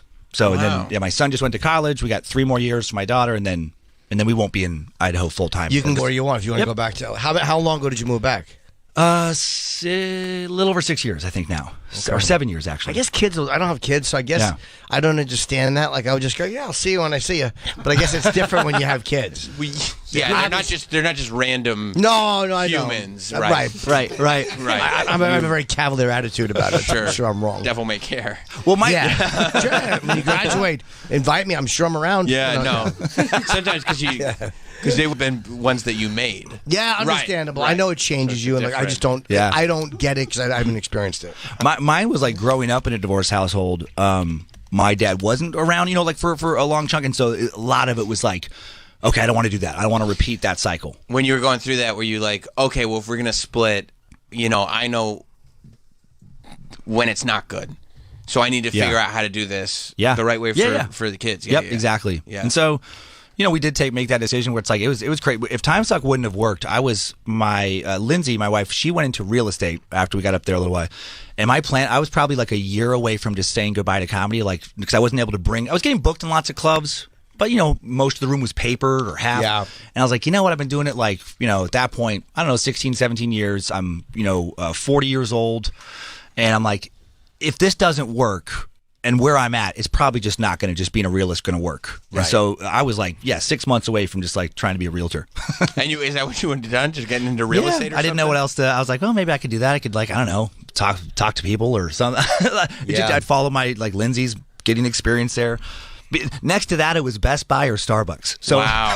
Yeah, we don't leave ourselves a lot of options in this business. Yeah, exactly. But you were realistically preparing for that. Yeah. This is what this is going to feel like. What's this going to be like? This is what I'm going to do. Yeah, and I was getting a fair amount of Pandora royalties and stuff at that time. So I was like, well, we can pay the bills with the royalties as I segue into something else that can just cover the bills. Right. Yeah. I was trying to be realistic. By the way, you are promoting, we talked so much about your other podcast. You're promoting a Trying to Get Better, which is a new stand-up special. It's available on YouTube, and it's Bad Magic Productions, at Bad Magic Productions is the YouTube page. So I just wanted to plug that. Thank you. We haven't talked about that. Yeah, it was fun. It was fun to shoot. That was for me at least, I guess that was the second one that was done primarily as opposed to random people, fans, and that one more it's been more time since the previous one, more kind of rabid fans, and it was a very fun experience to have, just to know kind of your audience. And, sure. I think sometimes it might get me into trouble too, because they can handle pretty dark stuff. Sure. And so I worry about man, somebody just jumping into that randomly might be whoa, okay, right, a little bit much. He's doing 10 minutes on how to fucking soundproof a tractor trailer. Well, yeah, I would imagine that all the horrors, true crime, if you're surrounding yourself with this, it's going to leak into your comedy. Yeah, especially newer stuff I've been working on lately. I've done it, I don't know, this is the 10th album or something, so now I'm God, am I repeating myself? Yeah. What am I even talking about anymore? This is my Albert Fish chunk. I've already done this. Yeah. Oh my God, Albert. Showbiz. Yeah, we did a big Albert Fish thing. So on that, I was looking up for premises. I'm man, I don't know if this is good or bad, but I was just what are the things you're not supposed to joke about? Just internet list of subjects you shouldn't talk about. And I was just using that as my premise list. Sure. Just almost as a comedic exercise. Yeah. Wow. Yeah. So it's a challenge. How can I make people reluctantly enjoy this? Yeah. How do I win them over? Yep, starting from a deficit, right? Yeah. Oh yeah. Starting out the topic list. It looks like it's just mass shootings, rape, all these things. How can I just make jokes about all that stuff, all of it? Yeah. How can you put them all in one joke? Even better. The perfect joke. Well, you've for years really dark or graphic humor and stuff. Do you find yourself do you want to keep pushing it further, or? I'm basically just clawing my way down a muddy hill, trying to pull back up. So let's just say it has not been a smart decision. Darker, you can only go so dark. And right. What's dark changes. That's true. What's upsetting to people changes. Rape and murder, always upsetting, but now saying something positive about Trump is a challenge to get the audience to not be alienated in New York, trying to get them to laugh at something that's not the typical. So whatever was controversial 5 years ago might not be as controversial now, and the things you don't think would be are it's crazy. I don't think we've actually met and talked. No, but I saw you. You were the first this guy's doing some stuff. I did the 2002 Boston Comedy Festival, I think it was. I just started in the fall of 2000. I had no business even being there, but I remember seeing you for the first time in Boston at that time. They're Jim Norton's doing a set. And I was oh God. And it's when he came in, it was really cool. It was the first time I had seen all the comics get quiet in the back and what crazy shit's he gonna say? What's he? That's awesome. I don't remember. I remember you murdering. Oh, yeah. Thank you. I don't remember Nick's that Comedy Stop. It was Nick's Comedy Stop. Really? And there was Dick Doherty's Comedy Vault, some of the little venues. Wow. I don't remember it at all. Don't remember it. Funny. Again, my memory's going. So you popped into the killer set. I love Boston. That's good. Well, if you didn't remember it, good to find out. Yeah. You Just did great. So you know, you did great. You did great. The old magic's gone. Oh man. Well, look, Dan, it's been fun, been man. great talking to you, man. thanks for Trying to having get me. better. The new special is now available on YouTube. If you go to Bad Magic Productions, if you look up Dan Cummins, you can find the special Trying to Get Better. You can also see Dan tomorrow through Saturday at the Vermont Comedy Club in Burlington. Then he's on to the Helium in Buffalo, the Vic in Chicago, Comedy Connection in Providence, Lexington, Virginia Beach. You can go to dancummins.tv, at Dan Cummins Comedy on Instagram. And, of course, the podcast that we've been talking about, Scared to Death and Time Suck, wherever you get podcasts. Thank you guys so much for having me. That was such a fun Yeah, conversation. it was fun, man. So much fun, man. And I guys, at 7 o'clock tonight, Fat Black Pussycat. Every Wednesday this month, I'm doing my hour there. So if you're here, come and see you tomorrow.